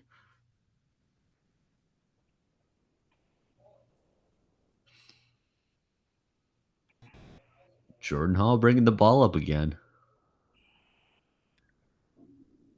Point Hall. I remember him coming up as a point guard though at St. Joe's.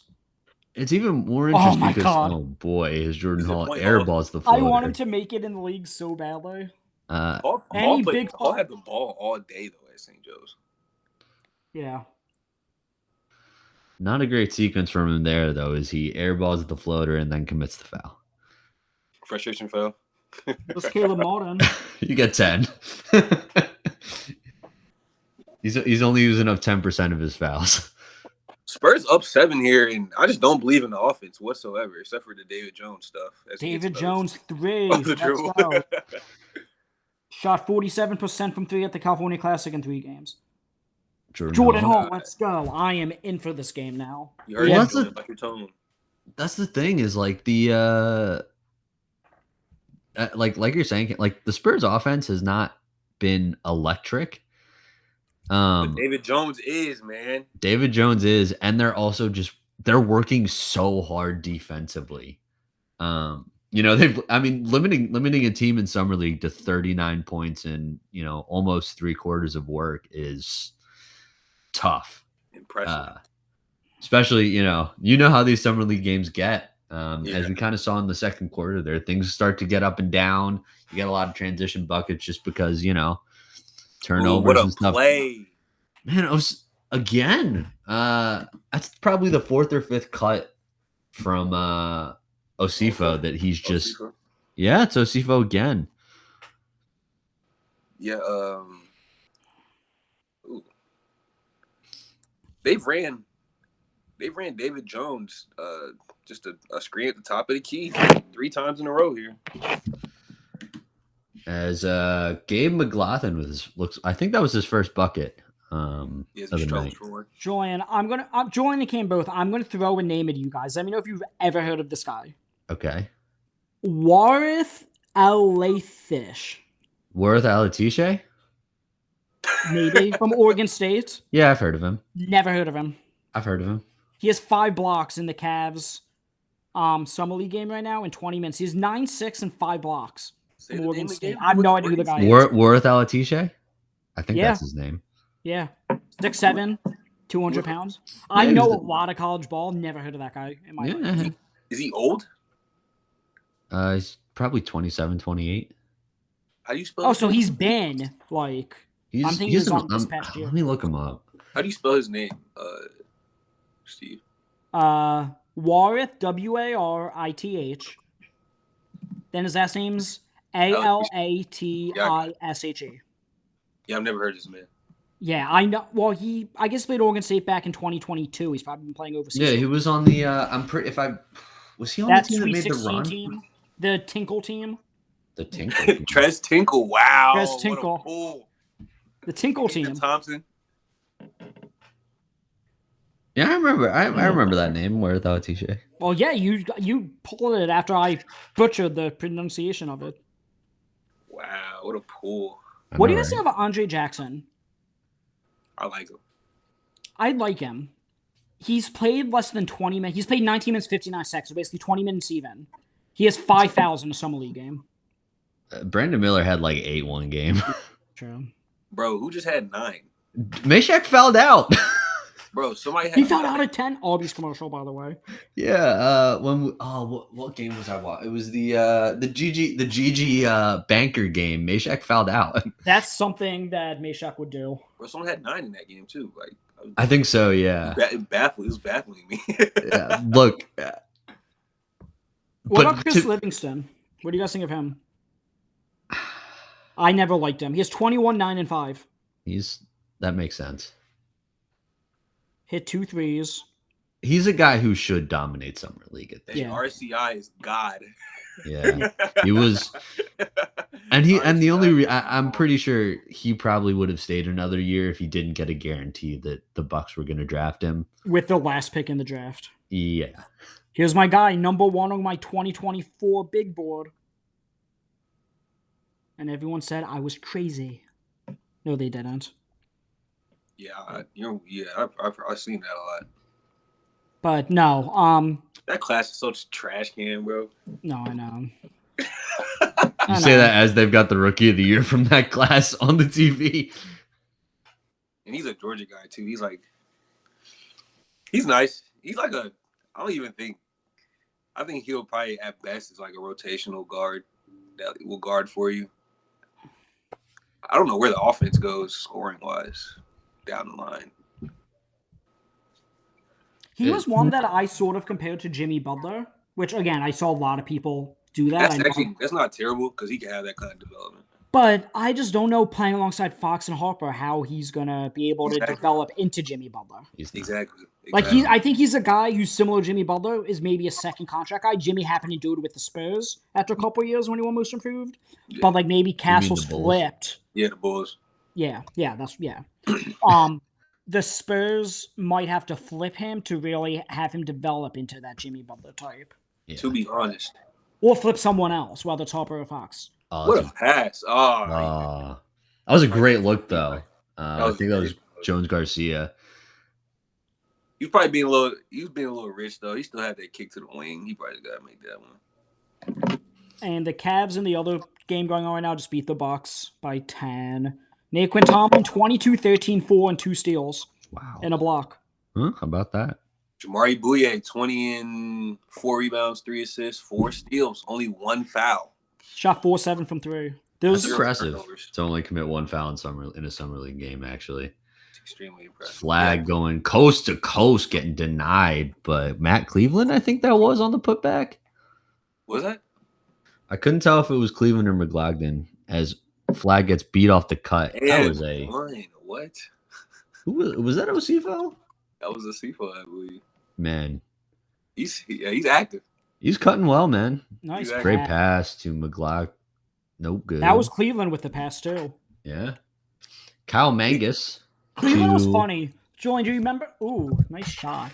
Do you remember during Portsmouth, Matthew Cleveland was sitting there by himself after his game? He said, "Yeah, I'm scouting my competition." Yeah, I do remember that. Caleb goes up to him, goes, "Oh, like, what do you think of the game?" He's like, "Yeah, I'm here scouting my competition after my game." Is that Carter Bryant who just? Funny enough, there's like 4 Atlanta kids in this game. Matt Cleveland's from Atlanta. Miles Kelly from Auburn is from Atlanta. I just went blank. Former Georgia Tech baller, Miles Kelly. Oh boy, Carter. Oh boy. Interesting, Julian. You know how we talked about when we first came on, Ryan Nembhard maybe taking more of a scoring role than a playmaking role after 21 points last game? He's currently scoreless. Is he really? Yeah, so like he's 0 for 6 for what it's worth. So it's not like he's not getting up shots, but like again, maybe he is. I know we talked about TJ McConnell, the David Jones, unbelievable, unguardable. Yeah, he's been fantastic. Unguardable. He's getting the step on every single person that's guarded him today. I will say, it does feel a little bit different with Nembhard this game, because I don't think he's gotten as many opportunities to run the offense. Yeah. Last game, we we're kind of talking about earlier on the broadcast that like he was dictating the pace. It's kind of been Jordan Hall and Cooper Flagg who have been bringing the ball up, as we see Jordan Hall bringing the ball up now. Cooper's handle looks great. It does. We didn't get to say anything about it, but that spin to the behind the back combo he hit on Carter just to reset, that was like you're not supposed to do that at nasty. 6'9", bro. Calm down, like. Nembhard just can't really get anything going right now. He looks a little bit out of rhythm as he turns that one over, trying to force a pass to the middle. I had some old heads tell me, Ryan Nembhard looked better than Cooper. They should have. Yeah, people are always gonna say something after the first summer league game. Another 2 Georgia boys, Devin Vassell and Stephon Castle on the bench. You got Jeremy Sohan over there as well, with the eccentric hairs he always has. Sohan should have a breakout year next year. Yeah, it's going to be interesting what they decide to do with him offensively. Is David Jones? That wasn't a bad pass. As Cooper Flagg switches on to the best scorer on the court and clamps that. If his guy had stayed where he was instead of that was a good look. That was a good look. The guy just moved. If I'm cool, I'm taking that forced turnover every trip. That was a great slide. This is a depth chart that isn't terrible. You know why? Because not on NBA. Coop downhill, baby. The depth chart I sent you yesterday? Oh, yeah. The one on NBA TV, the Celtics one? Yeah, that was not great. Coop coast to coast again, lefty. They've let him. Jason Kidd said he's going to be playing some point guard this year with Kyrie out. Why not? I know Cam wasn't in that conversation when we talked about that, but. Yeah, I would say why not. Great move, David Jones. Kick to the corner. The kick to the corner. That's what teams want to see. They know you can score. They know you can shoot the skin off of it. You make these slight reads. He's gonna get a contract for sure. He's getting a contract, whether it's by the Spurs or someone else. There's no way. 100% get a contract. He's clearly made some real strides in his feel for the game as well.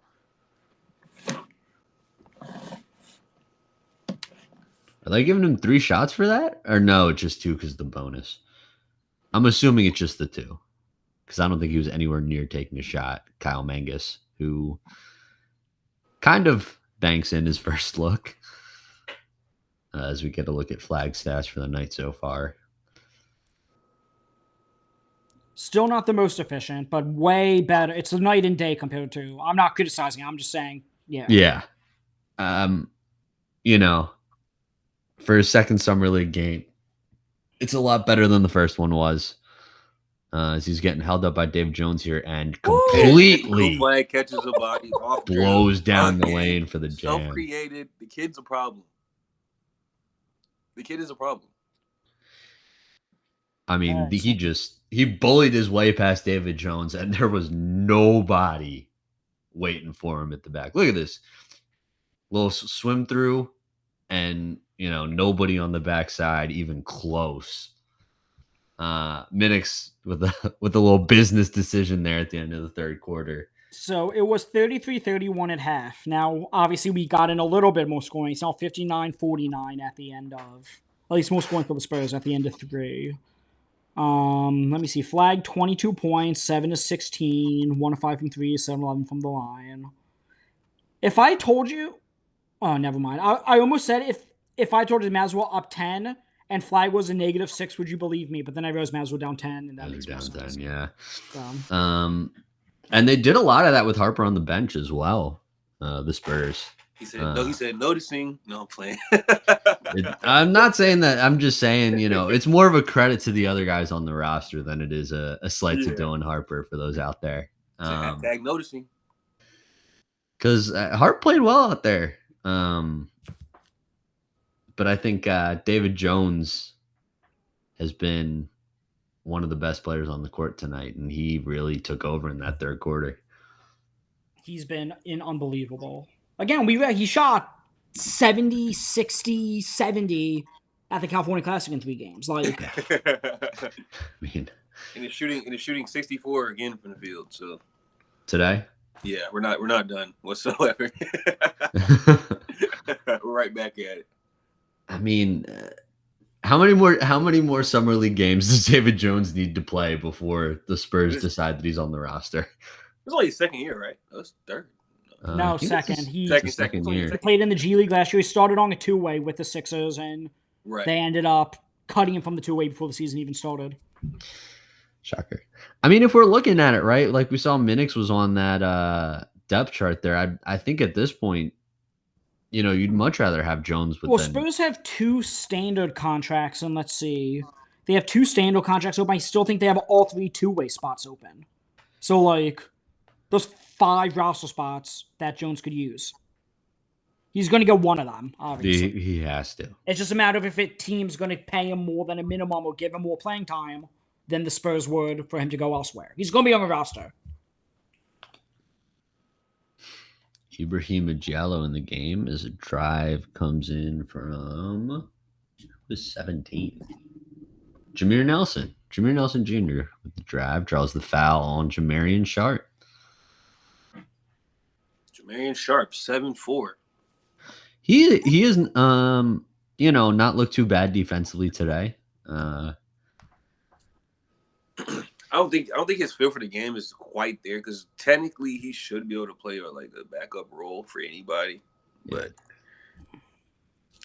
just a little too behind. Centers nowadays you ask a lot of them about the pick and roll, and if you're too late on that read, they're kind of unplayable. I will say, physically, like he has a much more NBA body than he did coming into the league for sure last season. You can tell he's put on a lot of muscle. Yeah. Top of the key here. I think that's Zurich fell. No. Yeah, right here. Go ahead and give it the Flagg, man. No, that's all right. That's Miles Kelly. 14, not 18. Cleveland off with the jumper. Carter Bryant grabs the rebound out to Dylan Harper, who is in attack mode. Pulls up for 3, no good. Flagg. Is that Minix on the board? Right there? Yeah, I think that was Minix who tried to go up with him for the rebound and committed the foul. Way to mix it up, though. Harper was hunting for that. He trying to fix that stat line. Yeah, he you know what though? He hasn't shot the ball particularly well from beyond the arc tonight. 5 for 7 for 2 though. We're lit. Yeah, but I do think he's looked really good driving. He's been really aggressive. That's what I'm saying. Was he? That's like it's 5 for 7. Nembhard looking for his first point. Still no, as Diallo can't secure the rebound. Yeah, Harper shooting 71% from 2 right now. 100 from the free throw line is what you want to see. Yeah. Only 2 turnovers. I think he has hit a 3, hasn't he? No, it hasn't. No. Had, No, it you know what? before. You know what it was? He hit one that didn't count like early in the game. They called it on the floor, but the challenge of the year, Carter Bryant. Can you make a shot for us in the half? Has he not setting? won yet? Can you make a shot for us in the half court setting, Carter Bryant, please? Okay. I was gonna say you changed the goalpost a little bit on that one. Max Lewis back in the game. Well, let's see if Nembhard can get going in this fourth quarter. Maybe Jordan Hall can get going. The Mavs need something offensively for these next. Oh boy, that was the worst jump ball I've ever seen. That was a train wreck of a jump ball. They got about 4 minutes to get their life together, or else it's over. Yeah, I think probably under 8 with about 5 minutes to go is doable. Credit to Minix. He's a lot to handle. Yeah, I mean, just obviously he wasn't scoring like that today, but like just feel wise and impact on the game. Yeah, I mean he's done a good job spacing the floor, Yeah. and at least presenting the threat as Hall wins the jump ball to Jamarian Sharp. Looking for space. And again, man, I mean, I know they committed the foul there, but Hall's looking around with nothing going on as the shot clock's running down on that possession. No movement. And it's like the offense is only moving when Coop gets it. Yes. Oh, boy. Dylan Harper gets the steal and dunks on no, I'm playing. Hey, he almost got him. Sharp with the hard foul. That's not something that you want to see. Yeah, Sharp wasn't going for that. Harp goes down. Looks like he's okay. That is awful pass. Because he went up soft. No, he went up and just got clobbered. No, he 100% got clobbered. You supposed to go one hand clip for him right there, though. He looks like he's okay. Probably just shaking off some cobwebs after taking clobbering from a 7'4" center. Yo, the deceleration tips he's about to get from Stephon Castle are going to be generational. Yeah. Well, it's funny because in Fox. Oh my god, yeah, Fox is one of the best at changing speeds in the NBA. Yeah, like the game he's about to get from them in deceleration is gonna be unstoppable. And he's already, free throws. Like, fucking let's see it, man. We've already seen like a lot of good footwork. We haven't talked about it a ton, but we already have seen a lot of really good footwork from Harper's. Hall kicks to shot. Good through. McLaughlin, a vet. Harp wants him 1-on-1. You got to kill that. I would attack middle right here. Good spin. Great spin. Footwork. Oh. I was like, I think they're a pass out or you get that foul. But there's that footwork from Harper, though. I mean. Great footwork. And, he has that great play strength. Because he's one of these guys where even when he picks up his dribble, he still can somehow manage to get by you on a pivot foot. Yeah, his depth through game is serious business. Serious business. Yeah. Because he gets another 2 at the line here. If he hits both right here, we're starting some real agendas.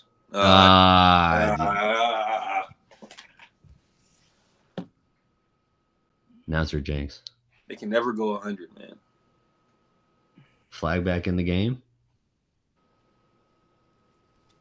Looks like they got Hall and Sharp. Down 11, Flagg in the game. I mean, you gotta figure something out before the 4-minute mark. You gotta at least get within like 6 or 7. Looks like they brought in Musa Cisse and Max Lewis as well, alongside Nembhard, McLaughlin, and Flagg. It's a pretty good lineup. They should be able to do something with that. And then he does. No. Is that Max Lewis? Max Lewis with a rough Dylan turn. Harper. Can we talk about his defense? No? It's what, two possessions in a row where he's just created a turnover? Yeah, and then earlier, easy pick off. Like he's a problem at this point of attack. I feel like he showed that at Rutgers. People just like hated his team, so they try to act like he couldn't guard. Bryant's got Carter Bryant can't do anything but shoot movement threes. Yeah, he's probably the third or fourth one he's front rimmed tonight. His flag for 3, he front rims it. Yeah. And it goes out of bounds for Spurs ball. Flagg obviously doesn't care what he shoots from 3 today. I think he's proven enough today. No, he's had a great day. He's had a great day. He has. I know people are gonna look the 1 for 6 from 3. Yeah, and kill him for it. Say all sorts of crazy things, but he has looked really, really good today with the ball in his hands. Great pass to find Minix in the corner. As Harper makes the right freaking read, man. Yeah, it's a great pass. Is that Minix? Yeah, Carter Bryant's limping. Is he? Yeah, he just limped off the court. Carter Bryant. That's not good. Yeah, I see it. You can see it now in the background. Not good for the Spurs. Let's see. I want to see if they show anything that happened. Oh, they're not showing the replay. Never mind. No, they're going to show Las Vegas instead. They're going to show us the Arby's Angus cheesesteak commercial. They probably will. What are the odds in Vegas they show an Arby's Angus cheesesteak commercial? Even money? Even money. I've seen this commercial a bunch. Yeah. Meanwhile, Indiana and OKC, 2 very fun Summer League teams, just tipped off. I think my guy is playing for them, for Indiana. Who's your guy? Jarris Walker? No, he's not. He's not? But my guy, AJ Dennis, who told me specifically, I'm focusing on Summer League because I'm going to get a standard NBA contract this summer, had 26 points and 9 assists last game. And is gonna. Well, it's 2 minutes into the game right now. So, and he already has a steal and a rebound. He doesn't have 26 points yet. No. Enrique Freeman hit a 3 though. Former Portsmouth guy. Yeah, he was a Portsmouth. He did the whole Portsmouth G League Elite Camp and Combine. I think he did. Yeah. He did all 3, and then he got drafted. This year, Kobe Sanders didn't even do the G League Elite Camp. He got straight from Portsmouth to the Combine. Yeah, that was cold. You don't see that. No, you don't see that too. Because you remember when we were there the championship day, we said, Kobe Sanders and Victor Lankin both shut it down. Yeah, so we said Sanders has to be invited to the Combine, and he was when he shut it down. I think Larkin was just a G League Combine invite. Where is he, by the way? He's playing in Summer League. I don't know. I still think he's injured. Is he on the Mavs G League team injured? Maybe? He's not listed. I know he signed somewhere. Hold on. I want to see. Nemhard with the ball up top. He picks his dribble up. He's done that a couple of times this game. He's on OKC, but I think he's injured. But he's on the Summer League team. Looks like Carter Bryant's okay because he is back in the game. He's still in the game. Back to guarding Cooper Flagg. I mean, they're up 15. It smells like they're good. Hey, you never know, man. Yeah, you don't, but Mavs got to show me something. And another... As Hall... Is that, no, that wasn't Hall. That was McLaughlin. Oh, McLaughlin. Oh, Sifo! Again, man. He's looked... I tell you what, I mean... I know he hasn't shown a ton of offensive versatility, but just as a cutter and a defensive presence, Osifo's been fantastic today. Yeah, he probably end up on their G League squad. Yeah. There he is in the pick and roll. 6'9", 230-pound forward. That's Harper going to work. McLaughlin not going. That was good defense. And it looks like they're going to get Carter Bryant with an offensive foul. Yeah, as Flagg doesn't respect his offensive game whatsoever. I mean, but this is what's been talked about with Carter Bryant is can he score at the next level? And that's, we've kind of seen exactly the pros and cons of Carter Bryant as a prospect. In this game, we've seen elite defense. And in both the catch and shoot and off the dribble, a lot of trouble offensively is Dallas struggling to get it in for a sec. Probably was close to a 5-second call. Yeah. Is Miles Kelly? No, that's not Miles Kelly. Make that read. That's actually good defense from Minx right there. That's Flagg. Flagg into movement 3. Stop playing with him. Walked right into that one. They look, you got to start going somewhere now. Jones Garcia with the ball. Like, stops are needed. Nice pass. Stuff like this happens. Stuff like that happens. David Jones Garcia again. And Jameer Nelson Jr. with a great cut. And looks like the foul is committed. Offense just looks way too hard for the Mavs. Just way too hard. Yeah. I mean, so I know I've seen the Spurs team play a few times so far this summer league. I have not gotten to see a ton. Is this one of the best teams in summer league at this point? The Spurs? Yeah. If Harper's playing. Regardless of Harper, if they shut down Harper next game, do you think they can win the championship? I don't like that. I don't like it. I don't like that at all. I wouldn't like that. No, I don't think so. With Harper, yes, but I think if Harper gets shut down, no. I think the Mavs are showing right now why you need like legit perimeter threats and not just riding them hot games. Ball gets turned over here. Zurich Phelps the other way. Great passing. Nemhard show and go. Mid-range jumper. There you go. And that's his first bucket. He said, get going at 5 minutes left in the game. Yeah. Still down 14. I still have my 2 Summer League champion future bets I put in before Summer League started. You're such a degenerate. Yeah. David Jones. I had Minnesota and Memphis. Memphis already lost their first game, so they're probably not winning Summer League championship, but Minnesota is 1-0. Oh, man. Could you imagine if David Jones had hit that? Yo, that ripped Nemhard is running. What a pass between the Nemhard. Flag. Uh-oh. Oh, my. Watch out.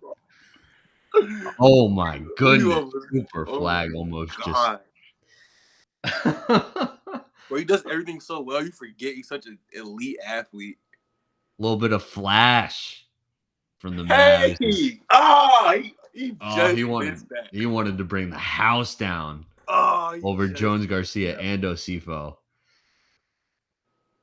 Yeah, they're going to show this on replay about 10 different times. He got clobbered by Osifo there. Especially off the pass from Nemhard. That was cute.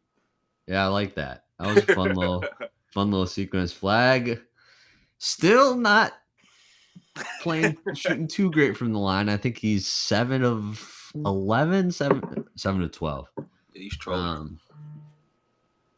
Yeah, it's 66% from the line if he hits this one. Or sorry, no, I can't do math. I don't know what 8 for 13 is in percentages, but slightly above 66, slightly below 66%.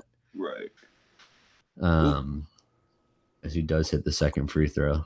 13-point lead. So the Spurs have not been reinventing the wheel whatsoever on offense. They pretty much give David Jones the ball and he will create us a good shot. As you can see, that's pretty much what happens there. He just can't get the finish. And it's always been just the top of the key, either a double screen or just a regular top of the key flat screen. And when the team's doing that, they have no issues with your defense whatsoever. Julian, you know what the issue is? Going back to your question about if the Spurs could win Summer League without Harper? Yeah. Outside of Harper and Jones, it's just all defensive first guys, I would say. Like, I'm looking, Harrison Ingram has 2 points, 9 rebounds. Carter Bryant, obviously. Like, I just don't know. I like Dexter Dennis for what it's worth, both offensively and defensively. But, like, I just don't see where the offense will come from. I guess Jameer Nelson, as we kind of saw him with a great pass there. Flagg pulls up for 3. Good. Woo! Man, I thought he had an open lane, too, and he said, you know what? I want the 3 ball. You know what? Under 4 minutes, we're down. Was at 13? 10. Down 10 now. 71-61. Yeah, at the time it's 13. Like, you got to take that, honestly. Yeah. Shaking his head there. I think he's got, 28, 29 at this point now? He has 26. 26, okay. Yeah, all the critics are probably going to be a lot quieter after watching this Cooper Flagg game.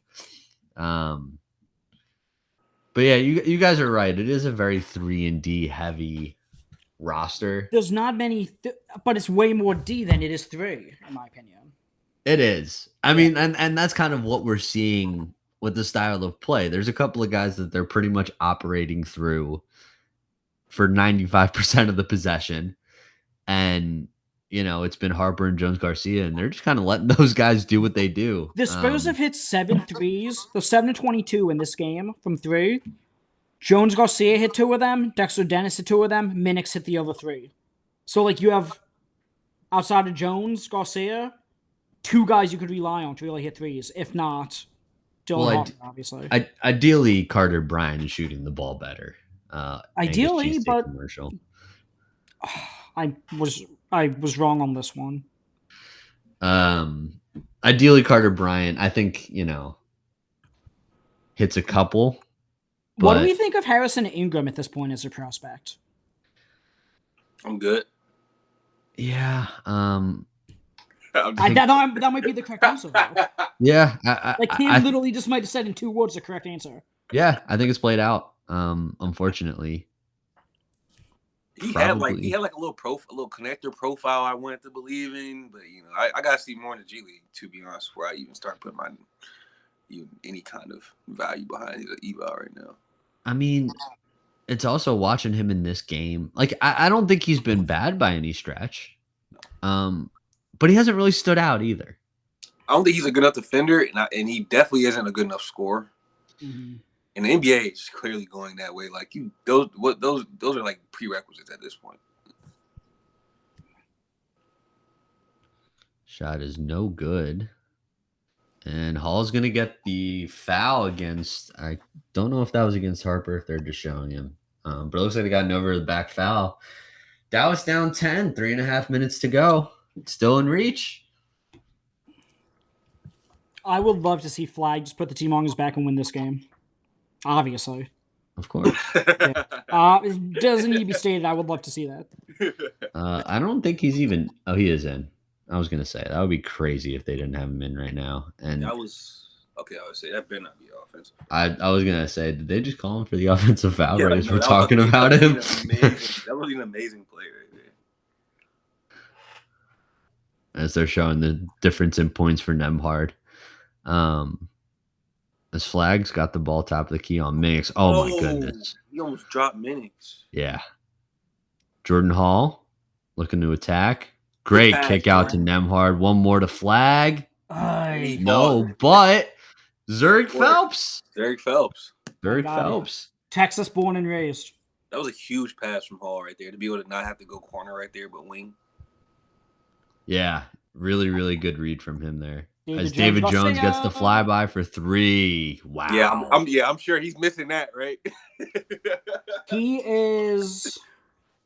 I think he's 100% right now from 3. Yep, 3 for 3 from 3.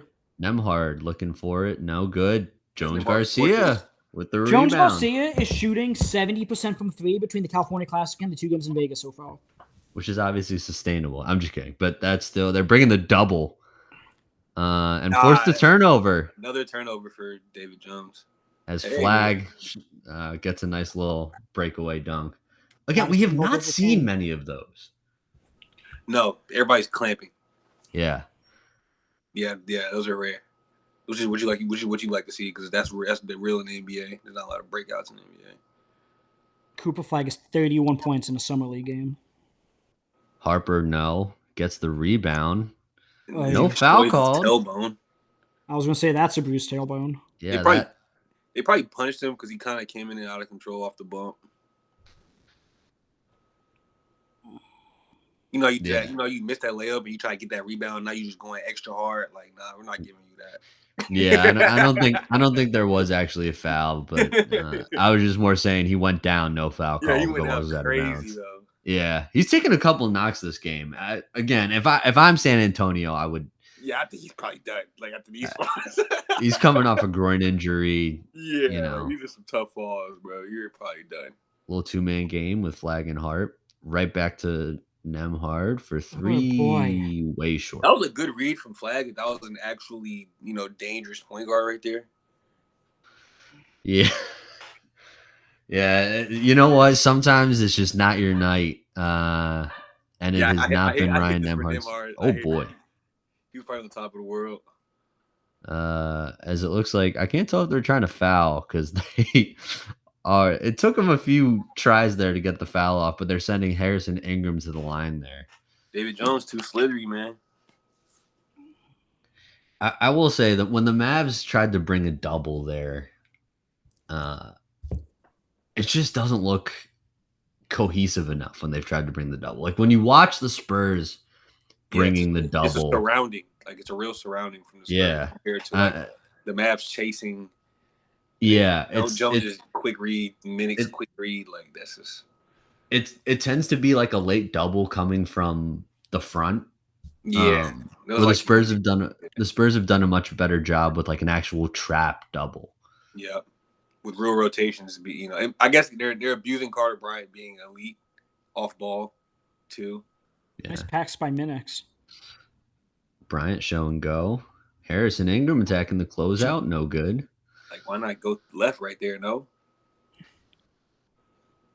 And McLaughlin almost turns it over to Zurich Phelps. Like the perimeter ball handling on the Mavs is rough, man.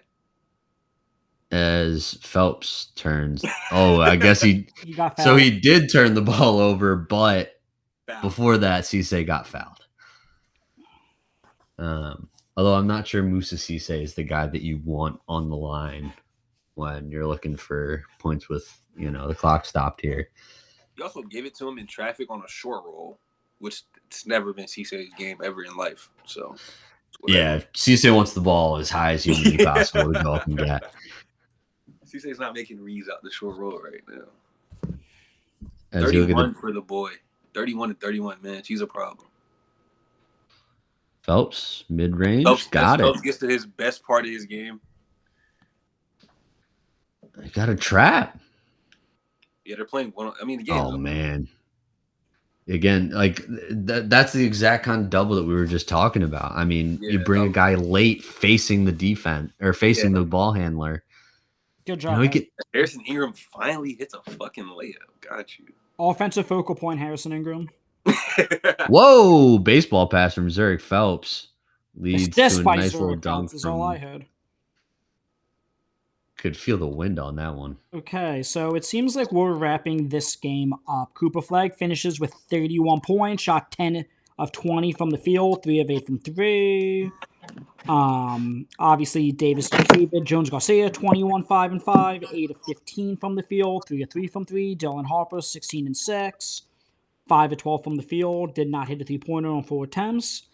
Yeah, remember, before we sign off, I wanna. Do you know what's tomorrow's game? Nets and Wizards. Me and Conrad will be on tomorrow at 8 Eastern time. For Nets and Wizards. Which this game was great because it had two guys that were really exciting. And I will say they lived up to the hype tonight. Yeah. One for 47 points, the two of them, in a low score. Yeah. Yeah. But tomorrow night there is just both of these teams are playing essentially half their rosters. Yes. So Literally. you will see a lot of guys on both the Nets and the Wizards that will be featuring for the teams during the season. Whereas kind of as we discussed NBA it, game in July, I think, like that, Essentially, yeah. There will be a lot of guys that will see NBA minutes. Tell you what, this guy's going to see a lot of NBA minutes. So is that guy.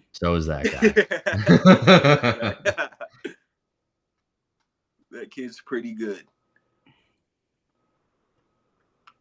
16.6 rebounds in 17 minutes is impressive. And then his level of defense, impressive, man. Really impressive. And I was very impressed with Harper. Just his debut as well. Yeah, exactly. Fresh off injury, too. He looks like he's ready to play off ball next to Fox, too. He actually let Jones do his thing. Yeah, I think Could you run him? Could you run the three of them out there at the same time? They're going to. You have Victor Wembanyama. You can do whatever you want. Yeah, and they're gonna guard. So like that's like the biggest challenge you face anyway. They're gonna be able to guard. So I mean, how about that? The Spurs held the Mavs under 70 points. And Flagg had 31 still, which is absurd. Yeah. Flagg had almost half of the Dallas Mavericks points tonight. It was a good game, guys. I will say it was a very good game. hell of a game, man. I appreciate y'all letting me come up and kick it with y'all. Absolutely. Oh, All yeah, you have to Cam. do is ask, Cam. Always a pleasure to be able to talk hoops with you. Okay. We want to sign off. Do we want to do a little bit of the Pacers Thunder game or no? I'm about to go ahead and get out of here. Yeah, I was gonna say I'm probably gonna get out of here too, but I do have to sign off. okay. So yeah, join us tomorrow, 8 p.m. Eastern. Conrad and Julian will be live doing the, as we said, Wizards and Nats. I may try to jump on for a little bit as well with them, depending my schedule. Cam, obviously, you're always welcome as well. I might try to hop on too. Yeah, so, okay. We will talk to you guys soon. I mean, as soon as tomorrow. So be on the lookout for that. And otherwise, you can follow me on Twitter at @the_NBA goal. You can follow Julian on Twitter at 12jmendel. You can follow Cam. I know Cam just changed his Twitter handle at KamHKammh_. You can follow all of us on Twitter. Go follow the Center Hub, the-center-hub.com. And at @thecenterhub_BB on all social media platforms. Otherwise, we will talk to you guys next episode. Thank you for listening.